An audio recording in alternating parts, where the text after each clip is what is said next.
Is Janet from another planet?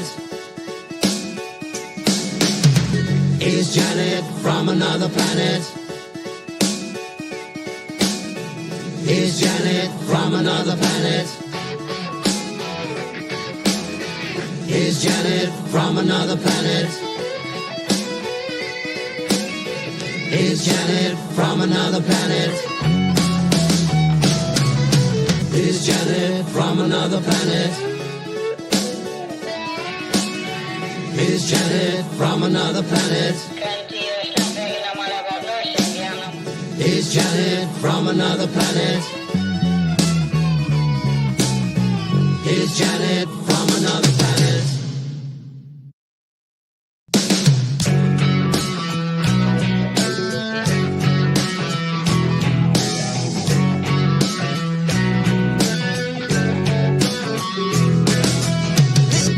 Is Janet from another planet? Is Janet from another planet? Is Janet from another planet? Is Janet from another planet? Is Janet from another planet? Is Janet from another planet? Is Janet from another planet? Is Janet from another planet? Is Janet from another planet? Is Janet from another planet?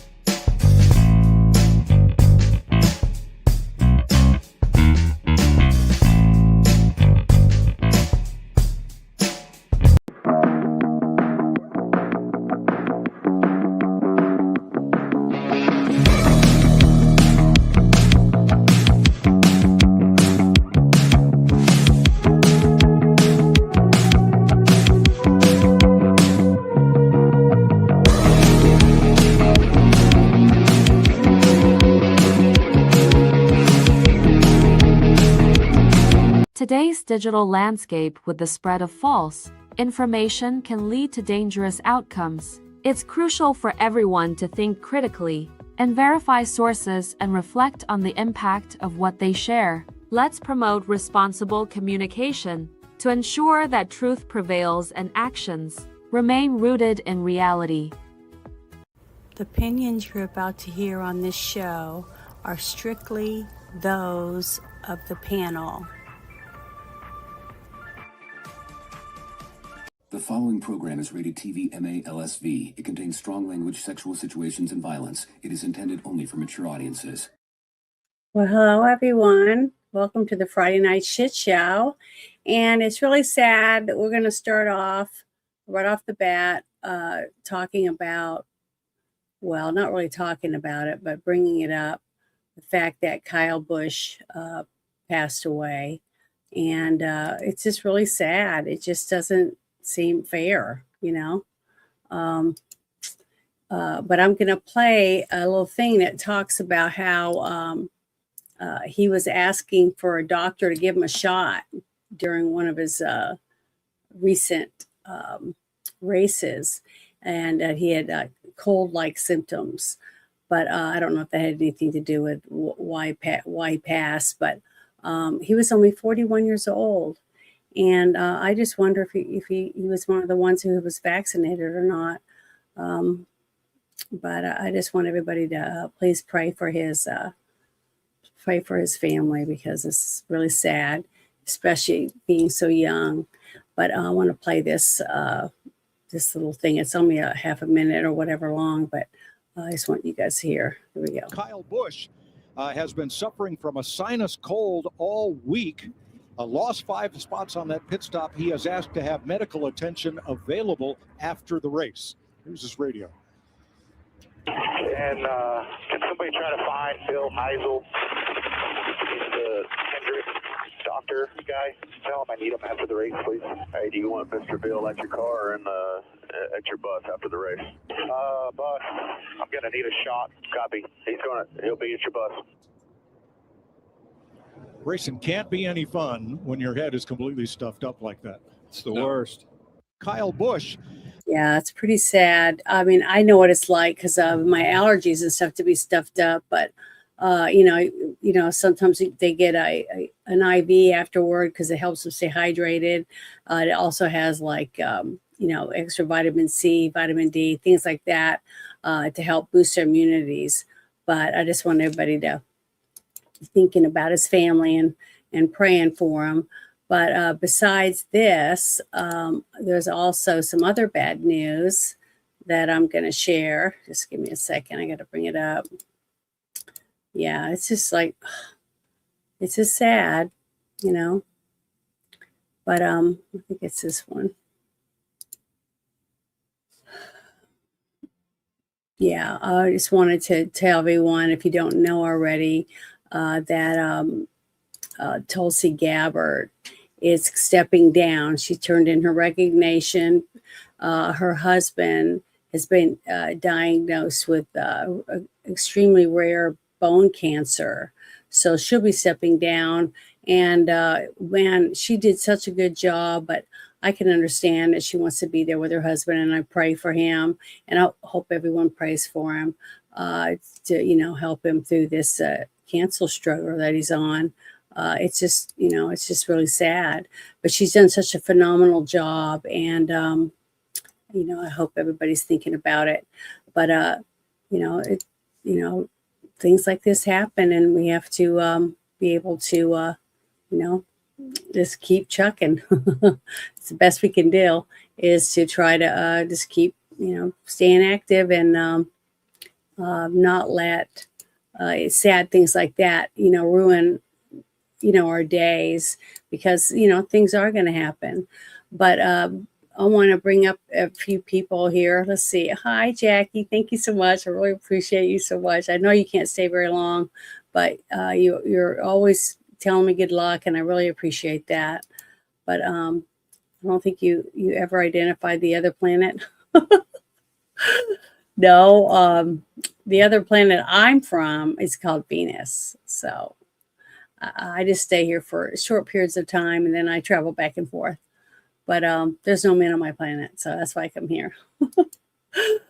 Oh, hello, baby girl. Thank you for stopping in. I really appreciate it. But Agent, I hope you're doing well. Haven't talked to you in a little while. But hello. Thank you for stopping in. Cake or Death Game. I appreciate you coming in and saying hello. And hi, Lloyd Christmas. I hope you're doing well.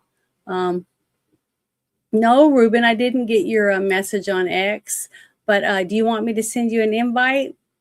I will. Hold on. Let me guys, just hold on for a second. I got to send Ruben an invite.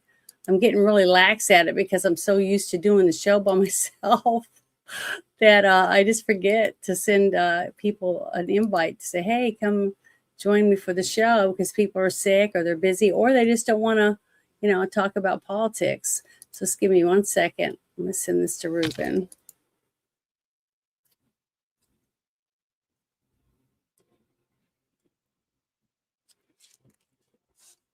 Okay, Ruben, I'm sending you this. Hopefully it looks good, because sometimes these things don't look very good. But there you go. I sent it to you. So I'll see you in a few minutes, hopefully. Let's see. This next thing I wanted to bring up, I think it's number 12 right here. Maybe up further. Hold on. Just a second. I gotta let Ruben in real quick. Hey, Ruben, how you doing? Okay. Well, good. I'm sorry I didn't send you an invite. I just now sent one to Bruce too, so that just in case, because I didn't even think about it. But he might come in. But yeah, that's some really sad news about Kyle Busch and her stepping down because her husband's ill. So we got 2 of them. It's really, really sad. But I just wanted to start off with that. But really quickly, let me bring this one up. That's not the one I wanted. Oh, here it is. It's number 28. So give me 1 second. Okay, I thought this was really sweet, so I wanted to share it with everyone. I thought it was adorable. I'd never seen anything like this before. It says that a Ford dealership in Kansas can't release a sold F-250 because a robin moved in. It says an employee at the dealership located in Kansas City noticed a robin building a nest at the on the tire of a brand new Ford 250 that was already sold. The robin laid 4 eggs and successfully hatched them out. So the truck is now stuck on the lot until the chicks fledge, because the Migratory Bird Treaty Act of 1918 makes it illegal to disturb an active nest of any native bird in the United States. It said the buyer has been a good sport, and the dealership called it the only F-250 in America currently protected under federal law. I just thought that was so cute. Because who hears about stuff like that? I've never heard of anything like that before. But here is something from Lloyd Christmas. It sounds like a serious sinus infection. Yeah. There's a very, very thin membrane between our brain and our sinuses. And if it gets a tear in it from sneezing too much, or, putting a swab up there to test for COVID or whatever, you could break the brain barrier and get a really bad infection. So I don't know, but I'm hoping they can find out, and that the family does all right and has good support and stuff, because it's just really sad. But it says, I may not stay here long. I understand. I understand. You just take care of what you have to at home. I understand that a lot. So let's see. Yeah, I know. I've been talking politics off and on for a while. I've had my channel taken down for a week or two. But right now, I'm just demonetized. So for 2 months, I was getting, like super chats. Yeah, super chats and stuff. And then I applied for my tax stuff. And then it was like 2 days later, I get this email that said I had been demonetized due to posting the same videos over and over again. So I was like, what? So I had to make a 5-minute video, and I posted it. It's on my page, right, the exact video that I sent them, showing all the different stuff that I have, but apparently they still think that I'm posting the same stuff over and over. So I had a suggestion last night during after hours. Chris was on the show with me, and he told me to write episode 1, 2, 3. Yeah, 4. You got a number. So I went through today just on my shit shows, because I had 120 something shit shows. I put that on there starting from the very first one. Oh, yeah.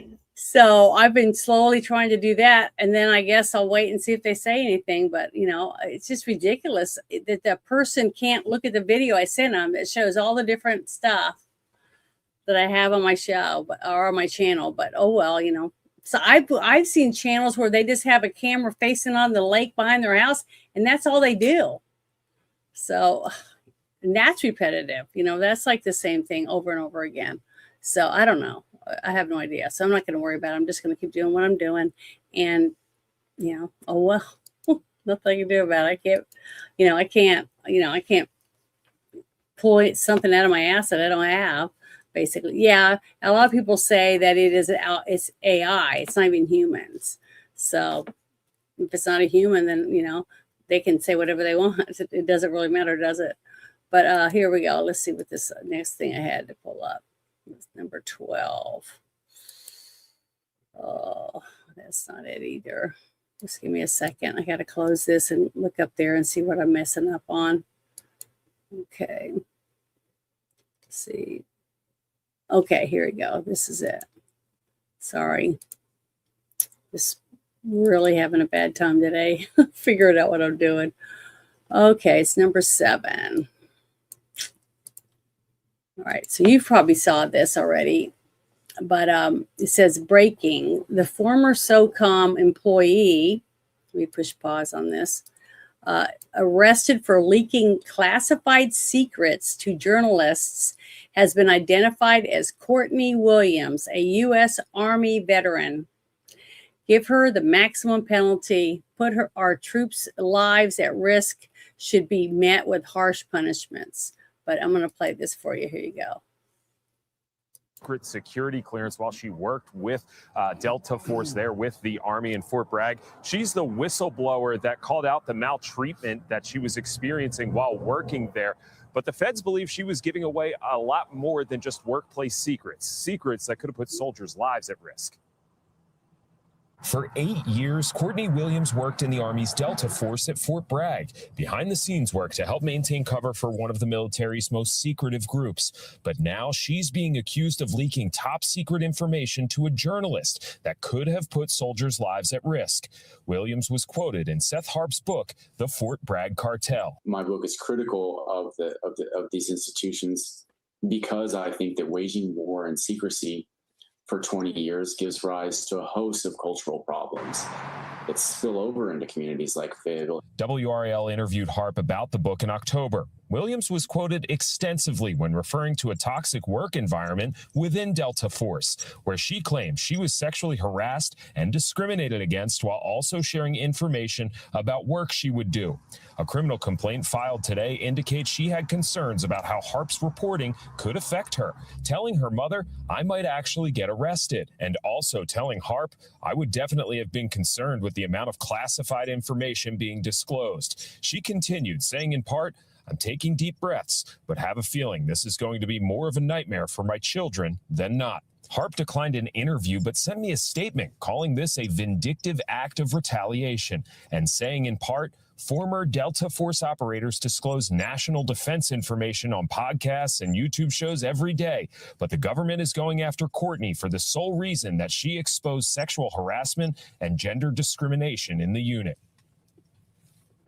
I thought that was interesting. So the Eastern District of North Carolina says they will be releasing some sort of press release sometime soon, but don't have a public comment to give me at this point. I have also reached out. When they mentioned the other person, other people that supposedly leaking information, I'm sure it was Dan Bongino and a few others that I've had on the show that were ex-military, that talk on a podcast and stuff, talk about, different things. So, but I hope they dig into it and figure it out, because if she is just leaking, the only information she's leaking was about her sexual harassment stuff and who did it, then that's a totally different story. But the way that they first started putting it out, it sounded like she was leaking like where they're hiding or what they're doing, where they're doing, you know what I mean? It kind of sounded more like that than the whole thing with sexual harassment. So I hope they find out and get into the bottom of it. And she's very verbal about it, because if it is a cover up of some sort, that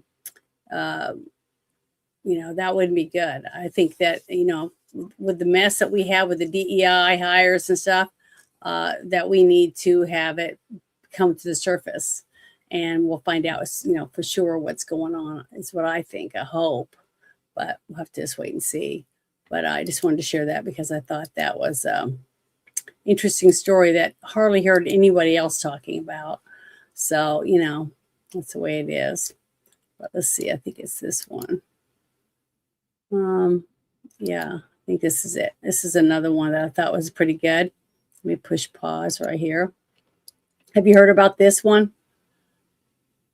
About our education secretary, Linda McGahn, just found out that dead people were getting student loans for federal government.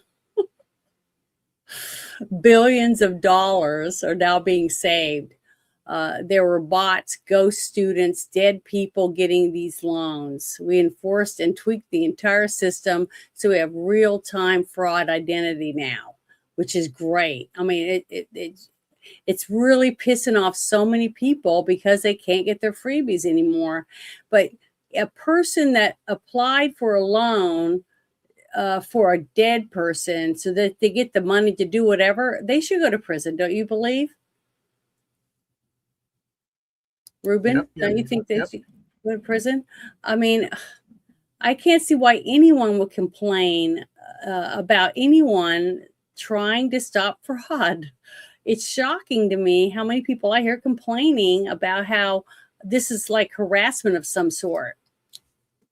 You know, it just doesn't make any sense that these people have no common sense whatsoever if they actually believe that stopping dead people, but it's not even dead people. It's the actual person who submitted the paperwork using dead person's information is the person who's breaking the law, and they should be prosecuted for it. So I hope they do it, because I just think that's ridiculous that this kind of shit is even happening, because there's no checks and balances. As apparently somebody is just sitting around and just smoking cigarettes or whatever and enjoying the paychecks coming in. I mean, for years and years and years. I mean, I wonder how long all this fraud, we're finding out, it's been going on for like, you know, quite a while. And these people are like on their probably at least second generation of people living off the tit of all of us, you know, all of our tax dollars just being funneled out in so many different directions, not going to the people, the veterans, or people that even, most of them, you know, don't even, you know, live here. You know, a lot of them live in other countries. So it's just, to me, it's just, I'm shocked by all of it. It's just so much of it. But the thing is, it's coming out, you know, more and more people are talking about it. It's being leaked out, more and more information. So, you know, we're starting to see it. Now I just want to see some of it in jail. Some of the people in court, that would be really, really good. Now, I've played Tim Burchett a few times, but I'm going to play his whole thing here. He's talking about, he says he's stormed out of a committee meeting saying a backroom deal was cut to let the Democrats control what they do. You know what I mean? Because we have too many fake Republicans or conservatives that are actually really Democrats that ran on the R ticket. That's basically how they run things. They're not America first. They're not trying to pass the agenda that, you know, all of us voted for Trump, and are, you know, their numbers, their approval ratings have dropped since they've not tried to do anything. They're not trying to finish the job or help Trump get the job done. So I just want to see something taken care of. Here we go. Hey everybody, Tim Burchett just left the committee. Had some amendments that were cutting regulation, things that we should as Republicans do, because of backroom deals they cut. They won't allow any amendments on the bill because the Democrats one Democrat didn't agree to it. So here we are in the majority, and we're not allowed to do that. And I'll guarantee you, when the Democrats are in the majority, which they very much could be because of this kind of garbage, we're going to be in the majority. You all have extended us an incredible gift, and we're going to blow it because we're not acting like we're in the majority. We got opportunity. It's not sexy. Deals with bridges and things. Anyway, the amendment did, and we allow the Democrats to tell us what to do. It's just unbelievable. At some point, we're gonna have to get some guts. This town is crooked as a dog's leg, and I'm disgusted. So, thank y'all for sending me here. I really am glad you sent me here. This kind of stuff I want to fight, and I'll let them have it. Anyway, thank y'all.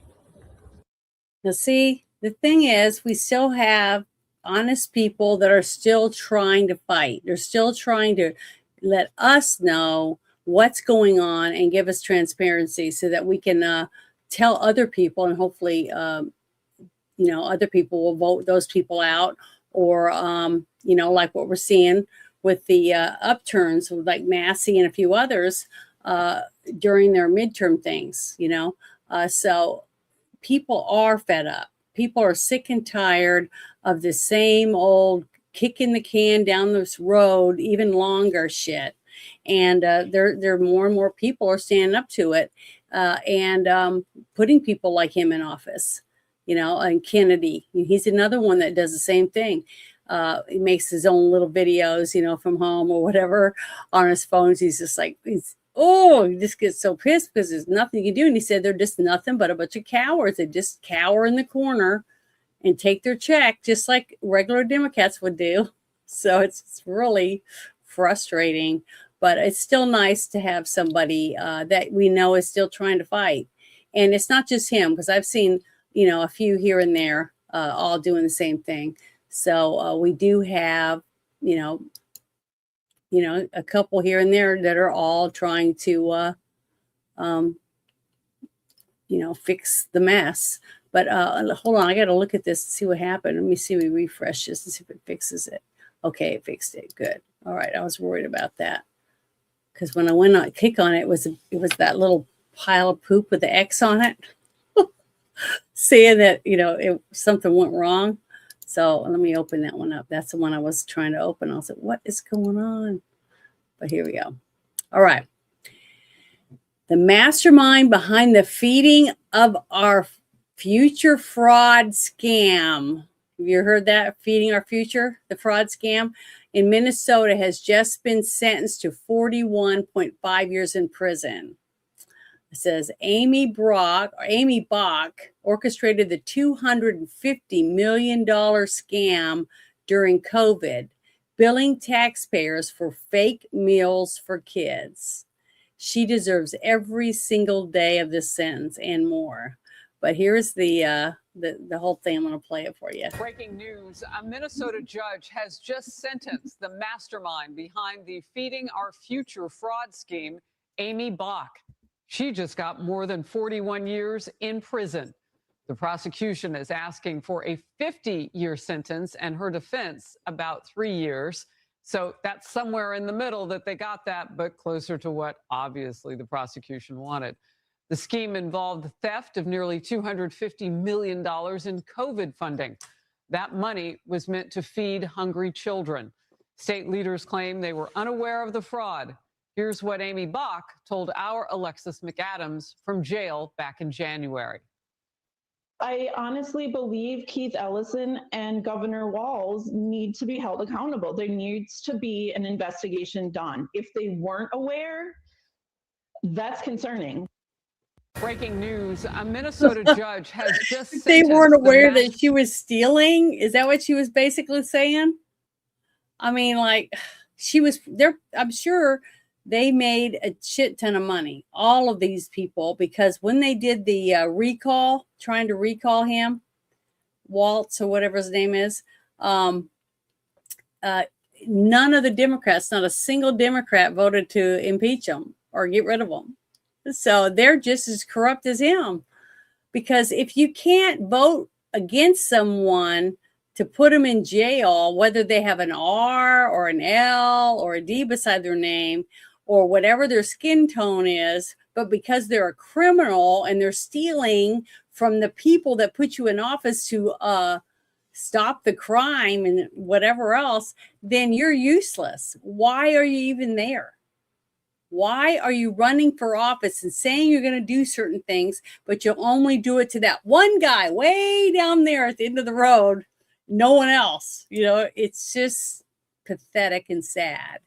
But did you hear about this already, this whole thing? Yes, I heard about it. Yeah, it's crazy. Yeah, man. But it's good. It's good news. This is someone who just got sentenced to 41 years in prison for scamming $250 million from the taxpayers. So, somebody is being punished. And it's just hard to see it. I mean, I hardly see anything on the news. It's either on here or TikTok or Instagram, or, somebody sends me a text and says, hey, look at this. That's how I find out about a lot of stuff. I hardly ever see stuff like this on the news. And it's, I don't know.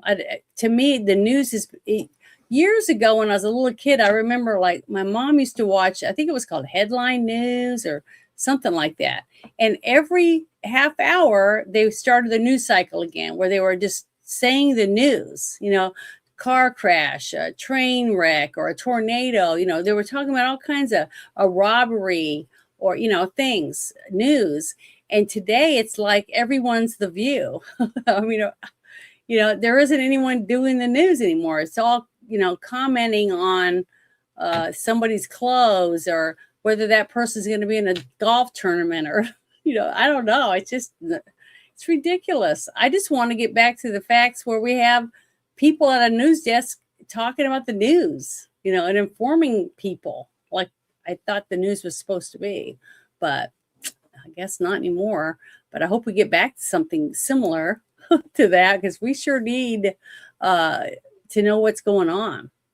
But I'm glad to see that. I wonder who the judge was because it was in Minnesota, right? And they're pretty much really bad corrupt, as far as I can tell. So it's shocking. But I guess they realize, hey, we better put her in jail because it'll get a ton of evidence. And or we're going to be having people pointing the finger at us because we're not doing anything. So, you know, hopefully these people are wising up. But I don't know if they are or not. Let me see if this is it. Oh, I already did that one. Okay. I wonder why. Some of them come up twice. That's really weird. I don't know if that's normal or not. Let me see if this is the same one or not. Let me look. No, this is another one. This was really good. Let me get it to. Today, we are. Let me turn it up. Make sure it's turned up. But this was Dr. Oz, and you could see Kennedy on each side of him. He's announcing a massive $90 million fraud bust in Tim Walz's Minnesota, with criminal charges being slapped on 15 defendants. This involves 7 state-managed Medicaid programs, totally plundered, completely bankrupt them. So, wow, that's a lot of money. So when they find these people, I hope they can take their homes, every dime out of their bank account, all their vehicles, everything, anything that we can sell, get money back or whatever, to pay back the taxpayers. I hate to say that. I feel sorry for his family and stuff to be without, but they'll have to move in with grandma and grandpa or aunts and uncles because their parents were scum. You know, it's really sad to say that, but you know, you can't just let them have all this money and not have to pay some of it back, is at least whatever they haven't spent. You know what I mean? I hope that they do that. But here we go. I'm going to play this for everybody. Today, we are announcing criminal charges against 15 defendants in Minnesota for fraud schemes that targeted over $90 million in taxpayer dollars. Let me be clear up front about something. This is not the end of our work in Minnesota. This is not the end of the beginning of our work in Minnesota. This is the beginning of our work in Minnesota. The fraud here in Minnesota is shocking. Our cases today involve 7 different state-managed Medicaid programs that have been systematically pilfered by fraudsters who treated Minnesota-run programs as their personal piggy bank. One of the programs has been completely shut down because there's no money left. It's all gone. That was Minnesota's state-run Housing Stabilization Services program. Completely bankrupt. Just think about that. Remember what they were saying a while back when they were shoveling, I mean, they were sending money as fast as they could to Ukraine because they could see that they were going down, that Camilla wasn't going to get elected and that Trump was going to probably be back in. And they were just sending money as fast as they could because they had to get it in the process to be funneled back to wherever it is that they wanted the money to go. And basically, it seems like when Doge started, man, it was a lot. Remember, they were torching cars. They were just doing all kinds of damage trying to stop this, and they were probably trying to shovel money as fast as they could in the cars or whatever, to get it out of there where they had it, like sending pallets of cash in the middle of the night, like some other presidents were doing, just so they can get it for their mansions and stuff, to send it wherever it is, whatever bank accounts they had. But they were trying to scramble. And when you scramble, you make mistakes. You know what I mean? And I think a lot of people, as soon as Doge was involved, and they knew what was happening, because they knew, a criminal knows they're a criminal. Okay. They know from the get-go that, them sneaking around, stealing money or playing with kids or taking stuff, breaking cars, whatever it is they're doing, they already know it's illegal. So they're always looking over their shoulder, waiting for that one time when they're going to be someone's coming for them. So I none of this is a surprise to any of these people. They were just trying to get the money out as quickly as they could, as fast as they could, to the people they were supposed to, send it to or pay or whatever with it. And but it's nice because look, you got Dr. Oz standing there and Kennedy Jr. standing there beside this guy. And so this is legitimate. This is a legitimate 15 more people besides that one woman who just got 41 and a half years for that $250 million fraud scheme that she was in. And did she look like a person that scammed $250 million? You know what I mean? Man, if I was working that hard to scam, at least I would do is go and get my face done. And, I don't know, I'd be spending some money on myself, you'd think. Why else would you want all the money? I don't know. You can only have so many houses to live in and so much jewelry because you can't wear it all at the same time. I don't know. I just don't understand. I just don't see what anyone can do with $250 million. Doesn't even seem real. I don't know. I just don't know what these people are doing with so much cash. It's just shocking to me. But I don't know what we're going to do. I just hope we can get some of it back. We're just in really, really bad shape. But let's see, what was the next thing I wanted to bring up? Oh, yeah. Now, this is one of the reasons why we keep seeing, like what we saw with Merchant being upset because it says that nobody wants to vote. Nobody wants to do anything to push anything through to get it done like we said we would do when we came here, blah, blah, blah. Well, I want to show you this because I think this is the one. No, that's not the right one. Oh, I gotta go to the bottom one, I think. This sucks. I think this is it. This is one of the reasons why we don't ever get anything done. Because when they vote, this was a vote for the transgender thing. It says the U.S. House passed legislation to stop the transgender indoctrination of our kids in schools nationwide. And look, 198 Democrats voted against it. So these 198 Democrats, want to let them keep cutting up kids. It's just sickening to me. I can't believe we still have people that won't stop doing this to children. They're kids. They don't even know what they want to do in their lives. And if you let them mutilate their body, their chances are this much smaller. They're this wide. It narrows their whole life of choices. Just because they think they might be a kitty cat doesn't mean they are, It's pathetic. But it says the legislation cracks down on public schools circumventing the parents and changing students' gender and sex accommodation while also defunding gender ideology programs. So I just can't believe that they would. You have to remember what's going sorry. on here. Yeah, If what? you know, well, the thing is, again, we have let our schools be overrun by it's a I don't even say leftist ideology. It's an ideology of suicidal empathy. It's an ideology that wants to destroy. Think about it. When you have, if you go back to biblical terms, you are born. You are in the image of God. Okay, you're born. Now, what they're saying is, like, you grew up as a tomboy.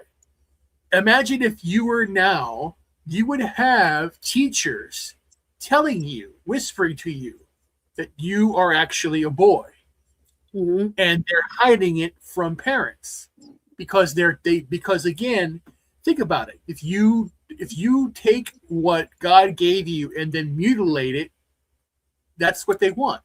It's all part of sacrifice. It's all part of destruction. And when you have the academia saying, "Oh yeah, it's a reproductive care,"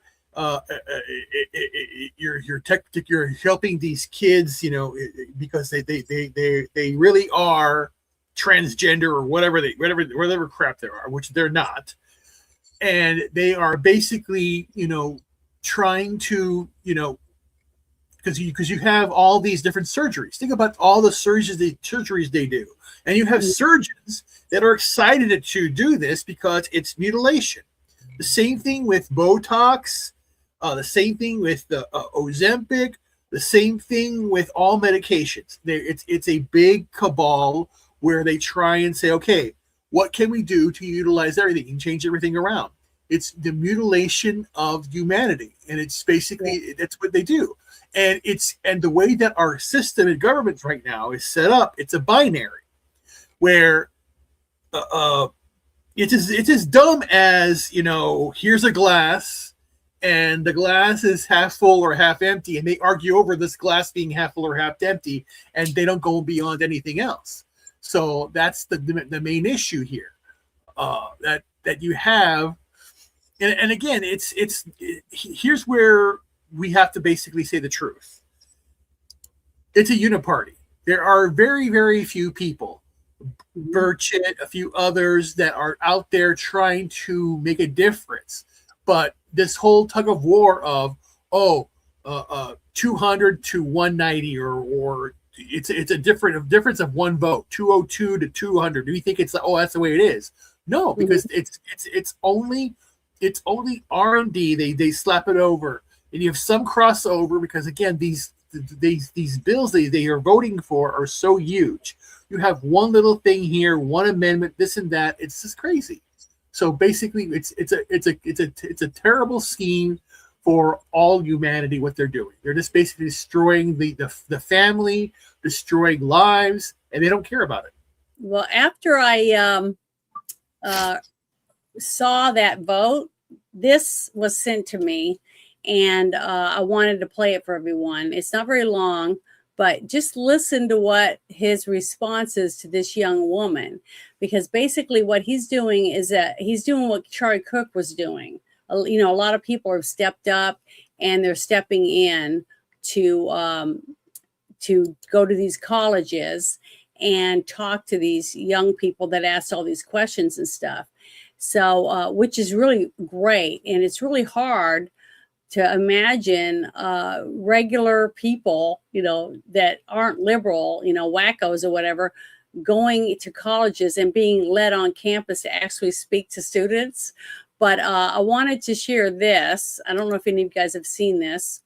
It was sent to me from someone off of TikTok, but I want to play it for you. And it's a few minutes long, and I'll pause it here and there so we can talk about it if you guys want. But I want you to listen to this young woman, and she's talking about, indigenous people that live there and things like that. into her. Oh, okay. I know. What she believes. Yeah. Right? This is where You've seen it. You want to pause this. You want to pause this periodically, okay? So go ahead. Okay, but here we go. Kat, and I have a question. And before I state my question, I just want to honor that we are all standing on the land that belongs to the Ojibwe Anishinaabe people. Thank you for mentioning that. I meant to mention that at the beginning of my speech, Yep. but I'm glad that Dakota, Northern Cheyenne, listen to him. He's and really, they have really been here for good. time immemorial. And so that leads into my No, that's question. wrong. So Shut the you fuck make up, the son. statement You're wrong. that transgenderism must be eradicated from public life entirely. And so I'm going to ask you a question about that. But prior to that, I want to just state that for 5,000 years BC, Gala transcribed and androgynous trans priests of Sumerian goddesses have been around and noted. 200 to 300 years before Christ in ancient Greece, there were gods. What? That's again, she's mentioning all this shit. Oh, back in Samaria, they did this. They had, the women and men, and yeah, that's why Babylon fell, moron. Decadence. The thing is, they're grasping at straws. They'll bring up anything and throw it at the wall to see what sticks. That's what they do. Yeah, but continue. He's handling this societies that collapse. Pro. He handles this like a pro, and you can see he's intently listening to what she's saying. And that's what's important, because it's not just her that he's speaking to. You got to remember, everyone in this audience is listening to what she is saying, asking, and what he's going to say back to her, and see if she can trip him up, that type of thing. I wish I was this smooth. I swear. Just watch this. As worshipped by Gali priests who wore feminine attire and identified as women. Since we are standing on Anishinaabe land, Turtle Island, which is the nation that we live under, has I don't live under Turtle Island. All right. Well, maybe you should read a little more Indigenous knowledge books. And Indigenous communities have used two-spirit personas for the entirety of their culture. And so that leads me to my question. When you say that transgenderism must be eradicated from public life entirely, I ask you, Mr. Knowles, how can we eradicate something that has been here as long as humans have? Well, yeah, there have been all sorts of crazy, terrible ideas for a very long time, too. You're pointing to civilizations that committed human sacrifice, okay? You're saying that some ancient pagan tribe worshipped demons and therefore we need to castrate children. That's not a good argument. Yes, that's true. There were all sorts of terrible tribes. In fact, as recently as a little over 500 years ago, the Aztecs here in the Western Hemisphere slaughtered 80,000 people in a sacrifice to one of the demons that they worshipped within the span of 4 days. That's not a recommendation of doing that. I don't think that we ought to consider it. Though, unfortunately, in our increasingly pagan and liberal culture, we do commit human sacrifice to the tune of 800,000 babies a year sacrificed through abortion. And it would make the Aztecs blush. What we see, the people are listening, and it's almost like everyone in the room is hanging on every word that he says, but except the girl. That she seems frustrated because she was scrambling to try to have a question that there's no way he could deny her what she believed was true. You see what I mean? Yeah, and I'm loving this. People are retarded. This whole stolen land shit. The Indians I know. I have Indian relatives that were raised on reservations. And we understand that every land on this planet, sooner or later, will be conquered by someone who's stronger, if that's what they want. If they want to take it from you, either you teach your people to protect you and your people in your nation, or you got to be willing to step down and let someone else take it. I mean, that is the truth. But here we go. But that doesn't make it the right thing. You refer to a notion that is increasingly popular on the left, which is the idea of the two-spirit among various indigenous tribes. That is not real. That is a contrivance of white liberals in America. There have been various conceptions of sex and gender for all of human history, but the idea of the two-spirited indigenous intuition of some modern transsexual living in New York City who's a man who very much desires to be a woman, that is a complete fiction. You will not find that in literature dating very far back. So what does it say about the question itself? The question, regardless of what the ancient Sumerians believed before they chopped up little kids or whatever, is it true? Can a man really be a woman, and can a woman really become a man? We all know that the answer to that question is false. That's why Professor McCloskey pulled out of our debate at the last moment next week, because even a distinguished professor knows, he has the intelligence to know, even if he is transgender identifying himself, that he can't win that debate because the idea is indefensible. So the question becomes, how does one know that someone with the total physical appearance of a man, how can one know that that person really is a woman? Do you have an answer to that question? To clarify, you're asking how can somebody know if they are a woman? And how can I know if that person is a woman? If not by the physical attributes, their natural and enduring biological sex. What's the alternative to that? So my response to you is then a question of, what is the purpose of knowing another person's sexual identity? But let me finish. Yeah. If it's not for the premise of reproduction, and there's no need to relate outside of that. What? Yeah, they're latching on to the reproductive argument, where they basically say, well, some women cannot have children; they're barren. So are they women or not women? They're missing the point. They're women. That's the only thing that's what I'm saying. She's grasping at anything and throwing it against the wall to see what sticks, because what she thought she had is, she's a useful idiot for just for just a mentality that she needs to be an institution. Well, the thing is, he handled it like a pro. And he's still handling it like a pro, and he's being honest, straightforward, and to the point. And this is how you have to talk to these people, because if you get all upset and argue with them, they shut down. They're not listening to you. But even though that woman is upset about it, the answers he's given her, the people around her sitting down are more and more of them, because each time they and Knowles, Knowles is not white. He's basically he's got some maybe Mexican or whatever blood in him. Yeah. This girl's all pure white. She's a bullshit. It's just bullshit. Yeah, definitely. But I thought it's very interesting for anyone who might be listening, and I'm going to share the link to this actual video, and hopefully, as I've been sharing it all day long with relatives and stuff, because I think he's great. And this is why we need it. We need this type of debate on campuses and in high schools. If the kids are asking these types of questions, we need to give them the truth as an answer. You can't just make stuff up and throw it out the window and think that, that's enough. It's not enough. You should always tell the truth, especially when it's a young mind that is learning about the world. But let me finish it real quick.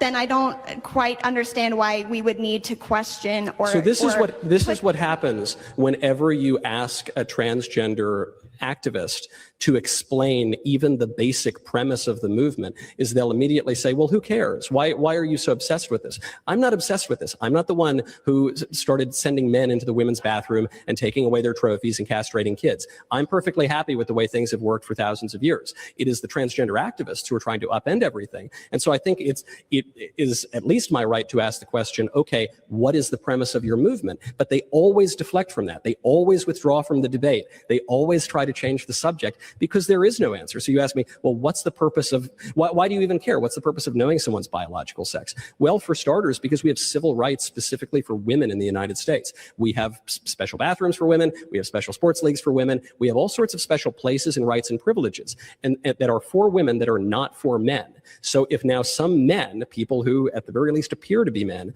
are claiming a right to go into those women's bathrooms, then we either have to abolish all of the special rights and privileges that have existed for women for all of human history and are enshrined in our law, or they need to explain to me how those men are actually women. And they can't do the latter, and I'm not willing to do the former, and I don't think women across this country are willing to do the former, even if a few people have been so ideologically blinded that they would give into this kind of an absurdity.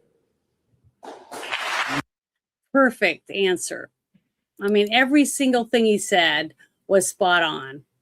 So I'm going to share that because that is an excellent video for anyone. If you have a person who's struggling to understand how come you can't pick and choose, well, you can't, because either you're a woman or you're not. And if you want to be treated like a woman, that's it. There's no other crap like this. then you're going to have to deal Being with gay the fact is that mental you're a illness, too. woman. All mental Yeah, illness. 100%. So I want I to. just- Do you have a time to share something?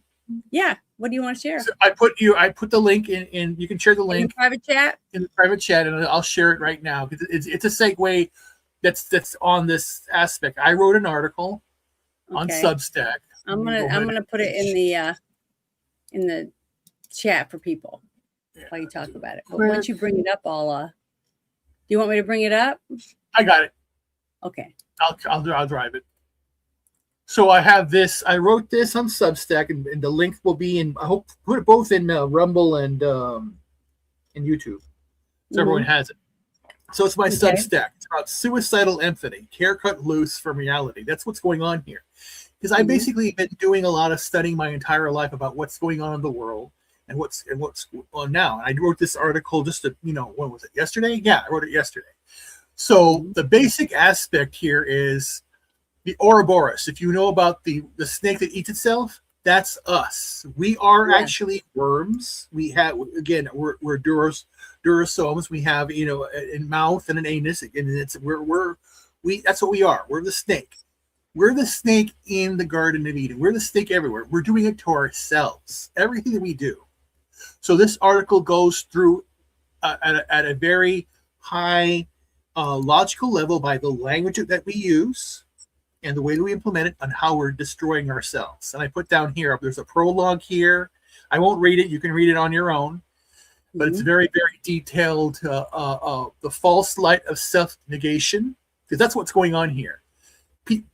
What they're doing, they're just destroying ourselves. That's all listed out here.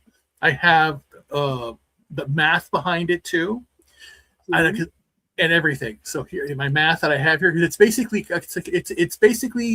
the collapse of ordered love. They basically people have too much empathy. We can't arrest the black man for pushing down a guy down a subway. It actually happened. Or in England, some kid got stabbed, and he went to the police and pointed out the guy who did it was a black guy. And they basically said, "Oh, you're racist. You're telling him," and he died in police custody. And George Floyd, we can't say that here. I can't say it. I say all the words. Dumb, whatever. He killed himself. George Floyd is a piece of shit, and he's in hell. George Floyd. Yeah, he was a drug addict, and they knew that. Yeah. A lot of people knew that. And you got good people. Again, I'm sick and tired. So I have all this information because I have arithmetic. Because again, everything is logical. I base everything on logic. It's all here, and I'm putting together a whole document and information how we can get this out there. This is ridiculous. I'm done with it all. So I have it all here, and at the very, very end, I put down here that we have to we don't reject empathy enthroned above the truth. What's going on? We don't reject compassion. We reject compassion weaponized against reality. These people are living in fantasy land. But again, we're all doing it to ourselves. By the media we consume, everything that we're doing. So it's just getting destroyed. I'm sick and tired of it. So that's why I don't watch TV anymore. I don't watch, I very few YouTube channels. I read and I'm right. That's all I do. Yeah. So follow me on Substack there so you can see this more information. Yeah, I don't watch hardly any television anymore. I watch movies on Sunday, but they're old movies, and I watch those with Bruce, and we do the reviews on them. And then every so often I might go to the movie theater, but then every so often I'll watch something that someone recommended I watch on TV, but that's like maybe once or twice a month. That's it. That's all the TV I watch. Right. So, most of the time I'm either crafting or working in my yard or I was scrolling through because again, I'm trying to reconcile my friend passed away, and all she would do is, scroll on Instagram, and everything that she's watching is like, what are you watching? It's crap. It's terrifying, Mm-hmm. Yeah, there's a lot of crap. But here was something that someone sent me too. I thought was, this is the kind of stuff that really pisses me off, because remember, I've said a billion times, this is the 111th Friday Night Shit Show. Did you know that? I put it in the banner, because remember I went and had numbered them all. Right. Episode, because maybe that will help with the AI realizing that it's a different show, just because it has a picture to show that on my channel, that I separate them by using pictures, so that it's not just a bunch of people sitting in chairs or whatever. I wanted to have them singled out or whatever. But I'm always complaining that I don't want to bail out California. Oh, they're too big to fail. Well, they're failing because they're ripping people off. Like you were talking a couple weeks back about the $250 million fraud in that one little county in California from the hospice program, stuff like that. It's just ridiculous. That's just from one county. And look how big California is. And you and I have to pay it, even though I live in a state that has a balanced budget amendment. Why should my state have to help pay for California's debt? It's ridiculous. And I don't think we should. And I think all the people in the other states should fight and say, no, we are not giving California any money. They're going to have to start selling off some of the shit that their government has made or kept or whatever, and put some of the money back where it belongs. Start putting water where it belongs. Stop diverting it, here and there or whatever. Start fixing stuff. Manage your forests and do the stuff that you're supposed to do, and you wouldn't be overrun with fires and stuff. I don't know. It's just sad to see the mismanagement of California. And it seems like they just vote more and more radical people in to spend more money they don't have. And it's just makes me sick. But when I read this, it really made me mad. It says free taxpayer-funded massages are being provided for the homeless on Skid Row in Los Angeles. A nonprofit called Midnight Mission got, look how much money they got. $4,928,000 or $26,000 basically in government grants in just 1 year, and heads to Skid Row to provide the homeless with massages and dancing. If you recall, I also shared a video of construction workers who work near Skid Row saying they are people who come and set up foot massages for the homeless.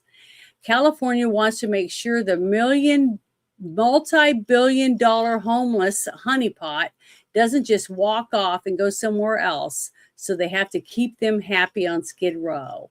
End all NGO funding. They shouldn't even exist. Taxpayers should not be forced to pay for these programs, and they shouldn't. But see, the sad truth is this. If they put this on a ballot and said, do you want to pay this much a month more in gas or whatever tax, how they want to add it, so that these people can get massages and stuff at Skid Row?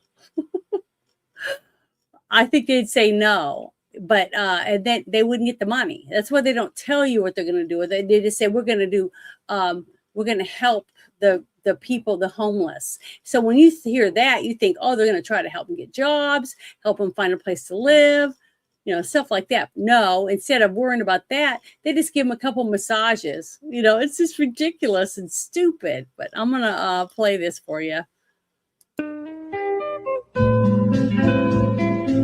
In the past few weeks, we've had a lot of things happen in Skid Row. We've had a couple of suicides. We had a woman give birth in our courtyard restroom. We are administering Narcan to people daily. It's a really hard life here in Skid Row, which makes it that much more important that the Midnight Mission is here providing hope and services every day. And this Sunday on 6th Street, we're going to transform the street into the Easter event where we're going to serve 2,000 people. We're going to provide meals, giveaway items. We're going to have music, and our community partners will be here providing much needed resources and service to those in need. We still need volunteers, so please come out and help bring the hope to our community. We look forward to seeing you this Sunday.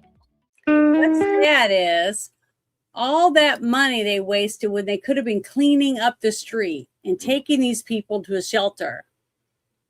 See what I mean? Get them off the street. People don't even want to walk or shop anywhere near these businesses because of all the people laying around drunk or drugged up. And the garbage and the stink because they poop in the streets. They vomit. It's just gross. And it has to be here. They ran around for 5 years.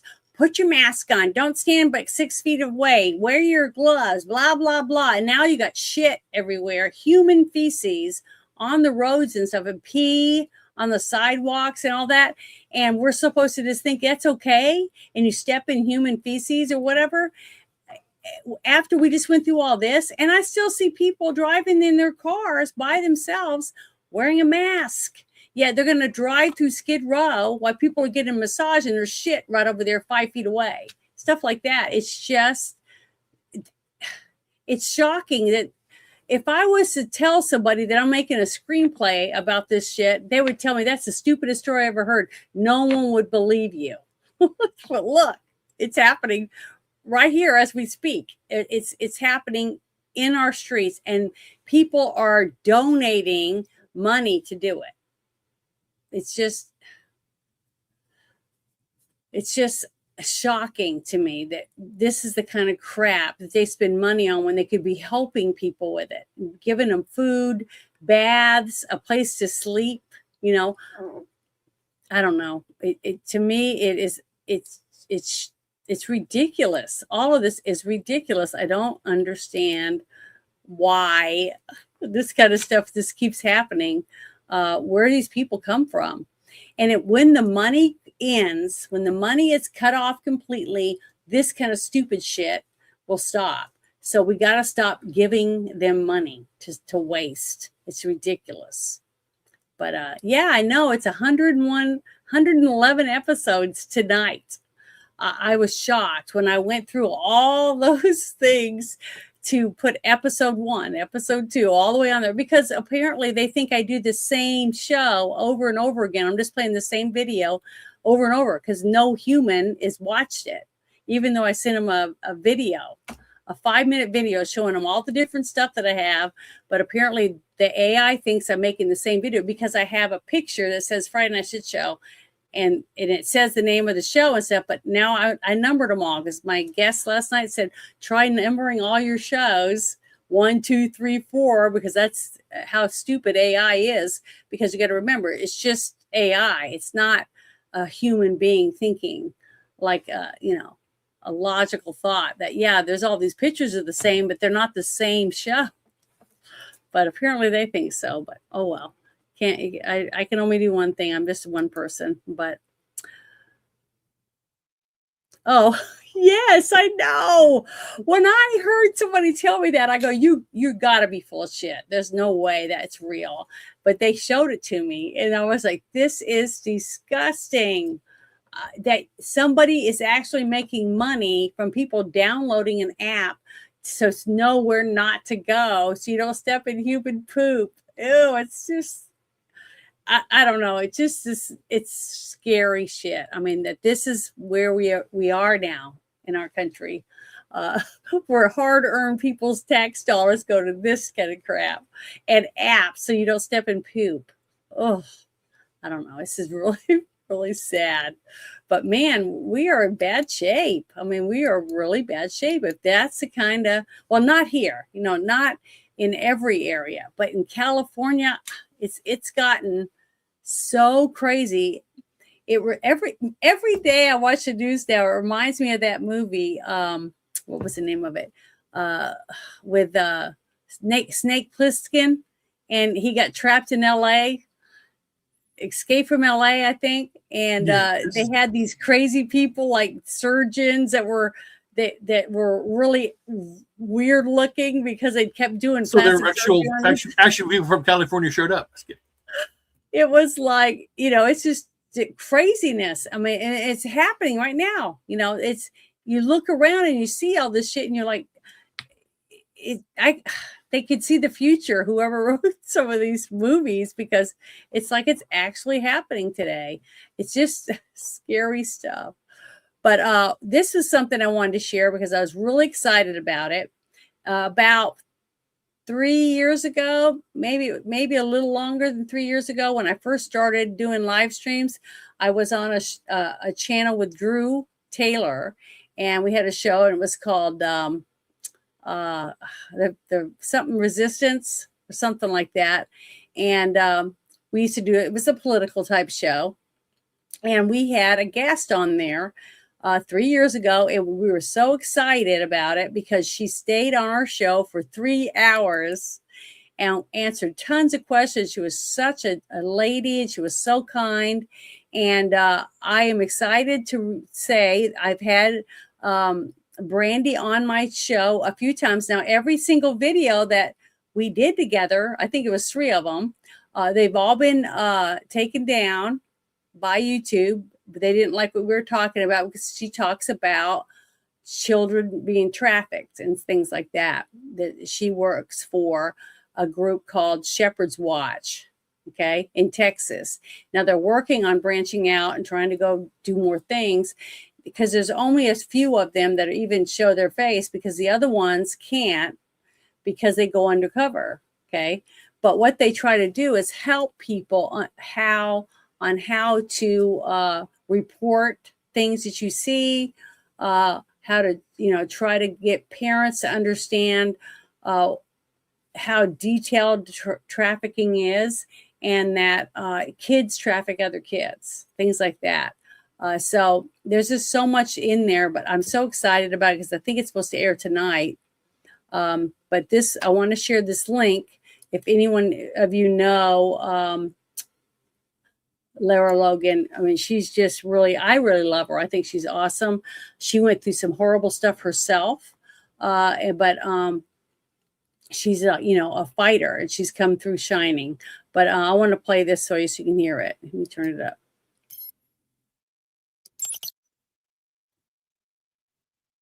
Coming up on the next episode of Going Rogue with Lara Logan, we take on the difficult subject of trafficking, not of children, but of people who are neurodivergent, those who are on the spectrum. Find out how traffickers are going after those who are the most vulnerable, the most childlike, who need the most protection. This is an episode you don't want to miss. And you saw Brandy's name on there. So she's really excited, and I'm really happy for her because she's worked really hard to try to help them grow, and they're getting better and better. So I just wanted to share that because I'm really happy for her, because they deserve it. And they've helped a lot of people get home. So I was just wanted to share that because she shared that with me earlier. And we've been trying to do phone call all day and haven't been able to get back and forth because I was gone when she was home, and back and forth. But I'm just so proud of her. She's such a good person. Her and her sister, do so much for so many other people. And a lot of people like living their life that way. They sacrifice daily and take risks, because people threaten your life when you take away their money or their livelihood because you take all the kids from them, or other ways that they're making money, and they don't like it. So they'll take it out on you if they get a chance. So you have to be very careful who you talk to, and what information you give out and where you go, So I just wanted to say that because I'm really proud of her, and she's made a big difference in a lot of lives. But this next thing I thought was very interesting, and I wanted to share it with everyone. Did you see this, Ruben? Google helped to overthrow the United States government in the 2020 election. The links these disgusting criminals went to cheat in 2020 is astounding. Take a listen to this Google whistleblower, Zach Voorhees. So I'm going to play this for you, and I will share it in the link for you if you want. Also, I was a Google engineer for 8.5 years and a whistleblower against Google in 2019, risking my career and livelihood to warn the public about Google's plans to meddle in the 2020 election using a program called Machine Learning Fairness. Grant, we had a unanimous vote. Every Republican and every Democrat authorized me as the chair to issue these subpoenas. If you've used Google Earth or YouTube for game consoles, you're familiar with my work. Let's talk about Google's censorship AI system called Machine Learning Fairness. I discovered this program while searching for information about Project Dragonfly, probably a fake project meant to misdirect the public. Make no mistake, Machine Learning Fairness is and has always been the real censorship program, and it is massive. The goal was to, quote, program the public to align with Google's corporate values. Those are their words. But it's wrong for anyone to have this kind of power to manipulate American elections. And he's right.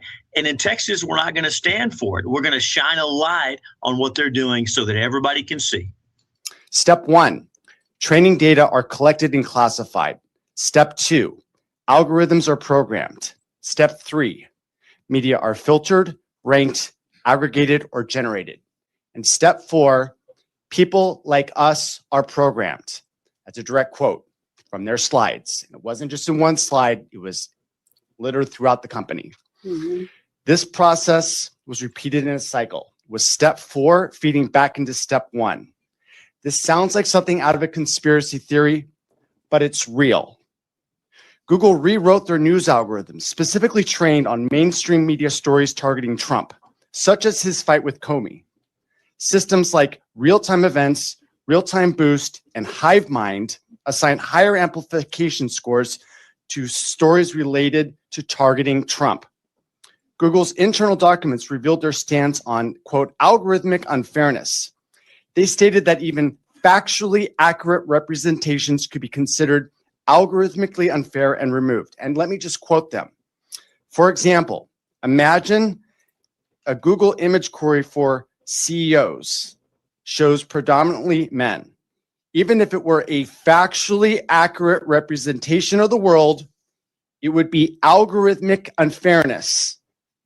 In some cases, it may be appropriate to take no action if the system accurately reflects current reality, while in other cases, it may be desirable to consider how we might help society reach a more fair and equitable state via either product intervention or broader corporate social responsibility efforts, end quote. I just want to say one thing about that. Just listening to that last part of it sounds just like countries that force you into communism. Yeah, but the thing is, the problem that the left has, it's about equality, equal outcome, and that is totally wrong. Yeah, but the thing is, I had a person in my own family, which we already have, that said that same thing. She said after 9/11, I remember her complaining that a couple people were getting these big checks because they worked for this one big company that was pretty much damaged really bad. And their families were getting these checks, big checks from the insurance, and other people that were in lower buildings, like some waitresses and stuff like that, were getting a smaller amount of money from their insurance companies or whatever, from their business, right? And she said that wasn't fair, that everyone in the building should get the same amount of money. And I said, well, you might have a house worth this much and that person has a house worth that. So paying the bills and stuff on this house is one fee and theirs is different. So it wouldn't be fair. That's why you get more coverage if you have more expensive stuff. in real life, you know, in your own life. And she goes, well, that's still not fair. So then I said this to her. I said, well, I drove by your house the other day and your yard looks gorgeous. Oh, thanks. I worked so hard, blah, blah, blah. And I said, well, I'm going to be over tomorrow with my pickup and I'm going to take half of your azalea bushes. And she goes, what? And I said, well, they're too pretty. They make your yard look better than mine. And I don't think that's fair. And then she kind of went, I see what you're doing. So I thought it was great because it's basically what she's saying is the same thing I was saying about taking stuff from her that didn't belong to me simply because I don't think it's fair that she has a prettier yard than I do. So, you know, people have got to realize any person that pays their own bills, you know, you pay for your own house, your own car, your own electric, you know, all your stuff for yourself. The government doesn't come in and pay all your bills for you, right? But they expect you to take money out of your check and pay other people's bills. Okay. Because it's a fee or whatever, so that they can give all these other people stuff for nothing, right? How is that fair for you or me, the ones that have to take the money out simply because we've worked hard and we've earned a little bit more money? I just don't think it's fair. I don't think it's right. I believe in smaller government. I think our government should be smaller and only take care of the few things that it's supposed to take care of, like keeping us from being invaded, and arresting criminals that go over different borders of each of our states and hurt people or rob people or people that scam people, things like that. So we do need that type of police forcing, I think. But then we have our own constitution in each of our states, which I believe should also override certain things from the federal government, which it does. And our forefathers were such geniuses. But let me go back to the video. I'm sorry. Went on a rant. Let's talk about news ranking. News sites that supported Democrats were ranked with the highest quality and trustworthiness. Here's a partial list. Wall Street Journal, 8.53. CBS News, 6.57. CNN, 6.0. Fox News, 5.2. Russia Today, 4.57. The Young Turks, 2.53. Alex Jones Network, negative 1.56. At the bottom of the list is Next News Network at negative 3.35. Let me reiterate, the foreign propaganda outlet Russia Today was scored 7 points higher than the Next News Network, one of the top YouTube news networks in America. Since my disclosure, Next News Network has been permanently demonetized and will soon be bankrupted. These sound more like the actions we'd expect from a Russian propaganda complex. But shockingly, it's the actions of Google. At YouTube, I observed 40 different AIs classifying videos under various labels. Influencers like Dave Rubin were labeled as right-wing news outlets with fake news labels. The justification was always user safety. But in 2020, this system of censorship went so far as to ban mentions of vitamin C, turmeric, and vitamin D during the pandemic. Anything that is medically unsubstantiated, so people saying like, take vitamin C, take turmeric, like those all will cure you. Those are the examples of things that would be a violation of our policy. Anything that would go against World Health Organization recommendations would be a violation of our policy. And so remove is another really important part of our policy.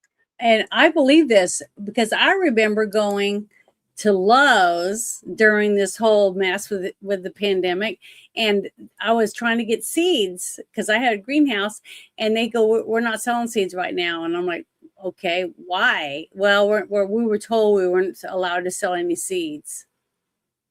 And I was like, why? They didn't have any answers. But I was like, well, they don't want you to be able to provide for yourself.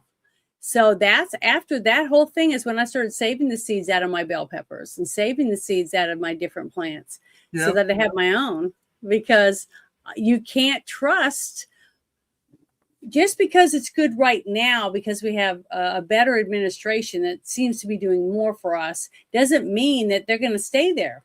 Okay. We, the people, have got to start taking back our lives and making decisions for ourselves. So start thinking in advance about, well, if this person gets in office and they won't let you collect rainwater, without fining you and blah, blah, blah, because you're not allowed to, like rain that falls on your property, you're not allowed to keep, that kind of stuff. They're putting ridiculous laws out there on purpose to control you, the people, because they are going to get whatever they need no matter what. You see what I mean? Because they're the boss and you're just a dweeb. You have to do what you're told, basically.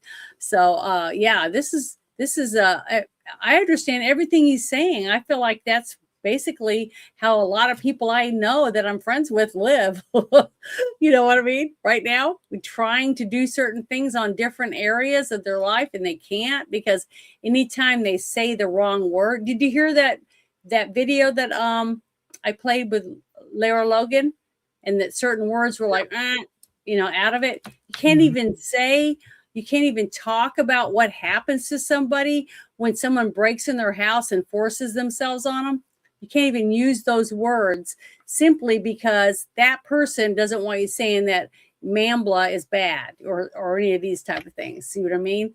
So they've regulated the way that people are allowed to speak. But you're allowed to go down in a parade float pretty much naked with just your junk covered up, riding each other and grabbing each other and doing all that in front of children while they're eating cotton candy. That's okay. But man, don't use that one word, or don't call that person. Samaria fell. That's who Babylon fell. That's how, all Rome fell. Decadence. I know. But that's what's so sad about it. That's why, like a few people earlier in the chat were saying, they're leaving certain aspects of these things and going to other aspects that don't treat them that way.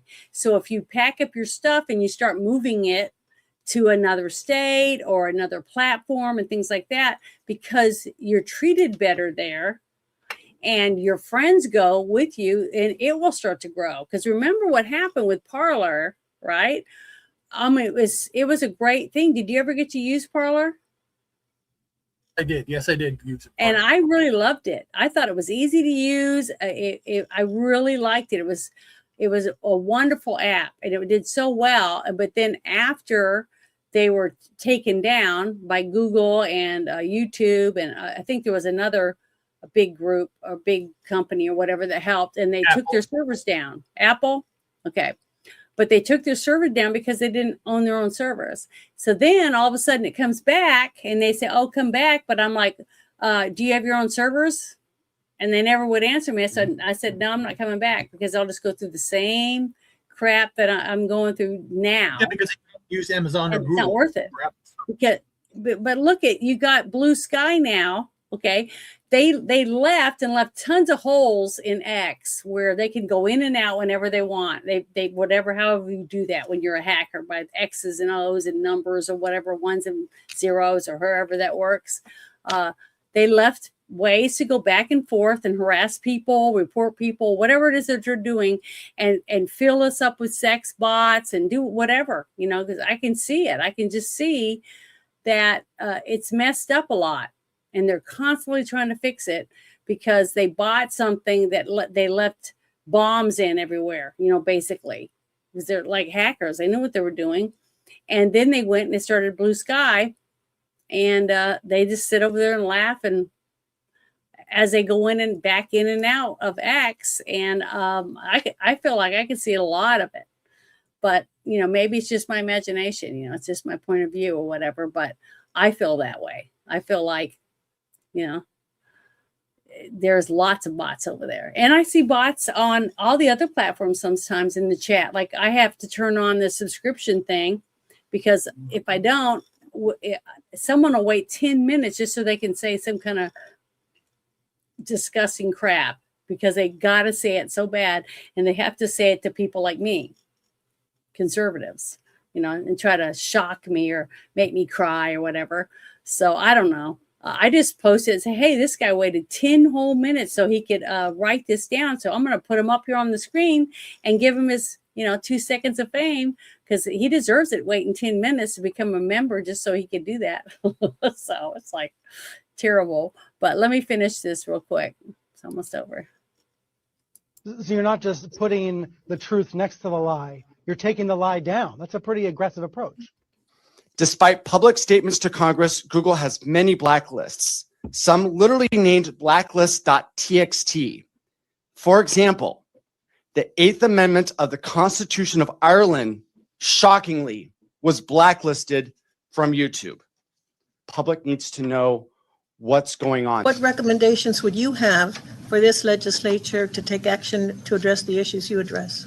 I'm going to go look that up of what the 8th Amendment is in Ireland, because you're not allowed to have it on YouTube. I'd like to find out what that is.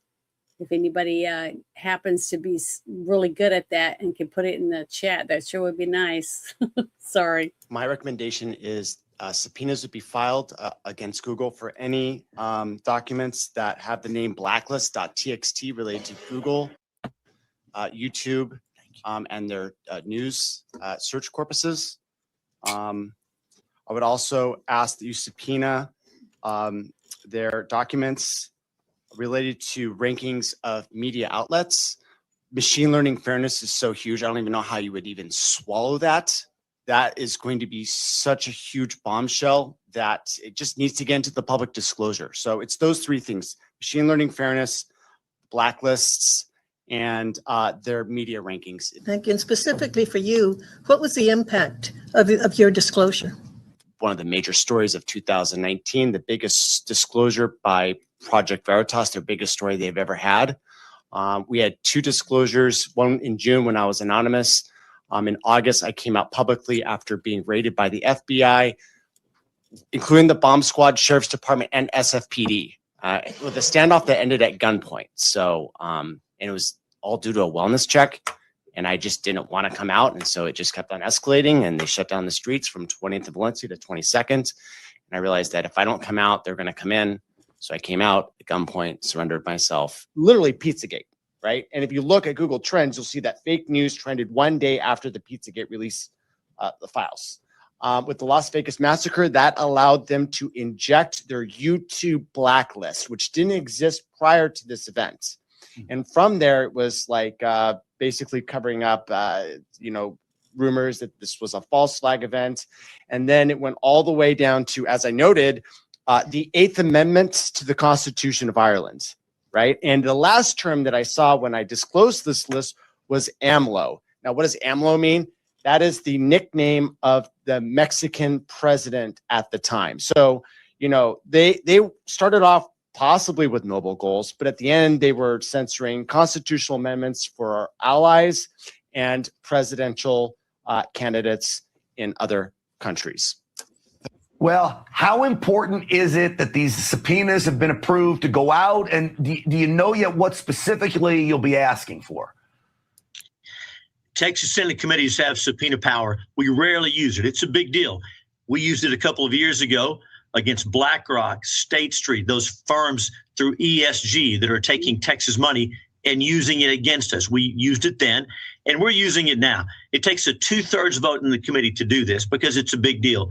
Grant, we had a unanimous vote. Every Republican and every Democrat authorized me as the chair to issue these subpoenas to get this information because this affects everyone. You had Professor Epstein. It was a great clip you played. He also told us in the hearing, I'm not a Republican. I lean left, but it's wrong for anyone to have this kind of power to manipulate American elections. And he's right.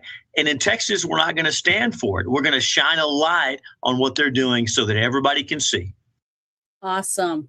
I'll share this link again in the, I'm going to share it real quick in the chat for that whole thing, because I think it's important that everybody. I was a Google engineer for 4 or 5 times because there's tons of information in there, and write things down and then go look it up. Go look up everything that you don't know about yet and research it yourself.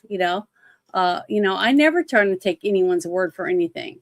if somebody sends me something, I like to go. It's just like a song. If someone sends you a new song that you've never heard, are you going to just say, oh, thank you, and not listen to it? I mean, you have to listen to it to see whether or not you even like it.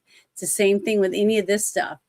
You have to listen to the video, read the article or whatever to get the information out of it to find out whether or not you think it's real or if it's fake. Or if you want, or part of it's real or any of it, but so you can research it yourself and make your own decisions. That's part of the problem. I think that's one of the reasons why we got so bad off with all this fraud, because people were saying, I'm tired, I don't want to look into that. It's just a few people, it's no big deal. But it's a big deal if it's even one person. If one person is having their whole life savings scammed out of their pockets after all the work they did, and they end up having to live in a homeless shelter after they retire because they have no money because someone scammed them, that could be you. It could be your mom. It could be your sister. It could be your kid. And if everybody thought of it that way, we wouldn't be in this situation. Because if you work your ass off, it's your money. You should be able to keep it and do with it what you want to do with it, not because someone steals it from you by lying or cheating you out of it. Nobody deserves that. I don't care who it is, even the people I don't like. Even if it was Nancy Pelosi and someone lied to her and they said, here, do this, that, and the other, and she did it because she thought she was doing the right thing, that's still wrong. You see, it doesn't matter who you do it to. When you steal, it's stealing, period. And that's how I look at it. So I must be nuts or something, right? Well, I don't think I'm nuts. That's just how my mother raised me. And I just don't think it's right to do some of the things that these people are doing, and they shouldn't be able to get away with it anymore. Even like this guy said in this interview here, he was testifying what he believed was important information to get these people not to be able to do these things. And if they're able to do this and they don't even disclose that they're doing it, they just do it. They don't care about you. They got billions and billions and billions of dollars. They could care less. If you die tomorrow, they wouldn't even know it. It's not going to change anything in their life, right? But it could change everything in your life when you find out what they're doing, and you can get away from it or get out of it and not be involved if you don't want to be spied on or treated a certain way. It should be your choice what you want to do with the information. At least I believe. That's why I like to do this. This is one of the reasons why I started doing it in the first place, is because I have 4 sisters and I'm shocked. Okay. They were raised in the same house with me and everything. And I'm shocked sometimes of how much they don't know anything about because they're busy, or they don't even look at anything besides Facebook, or they never look at anything besides TikTok. I send them some of these things and they're like, I never heard of this before. It's been out since 2019. Well, I have never heard of it. It's because they're not looking at anything else. They're just looking straight ahead, and that's all they see. And most people do that, believe it or not. So many people do that. It's very few of us that look all the way around us. And that's all I want to do, is encourage people to find out things for themselves and make your own decisions from it. You don't have to believe me either. I don't care if you believe me or not. It's not going to make me go home and sit in the corner and suck my thumb. I'm just doing it because I want to share information. And I wish more people would share it with other people, when you find out something. I'm lucky because I have lots of people like Ruben and Bruce and Hardwick, just tons of people, 6 Nations, Shadow, and they send me stuff. They'll send me in Discord or on X or my email or whatever, and I can get it and say, wow, thank you so much. I'm going to look into this. And I like to read it and research it. And sometimes it's stuff that I think is really important. And other times it's like, yeah, it was interesting, but, I'm not going to really do anything with it. It may not affect me in that way, but you never know until you read it, right? Or until you look at it. So let me go to the next thing. Close this up and open the next one. But that was pretty interesting. Have you seen that before? I knew about it. Yeah, but see, I'd heard about a few things, but when I actually listened to what he said, I went, holy goodness. I'm thankful that I was able to get to watch the whole thing. But here's the other one. Let me see. It says war correspondence, but I can't find it. There it is. Okay. All right. Okay, well, here's another one. So this is some more illegals that done some damage, but they're slowly weeding out some of this stuff. So I wanted to share this stuff for you. Another illegal immigrant truck driver accused in a deadly crash in Indiana. It killed 4 people. The driver reportedly entered the United States under President Biden using the CBP One app and released on parole. Senior correspondent Mike Tobin has this tragic story. Hi, Mike.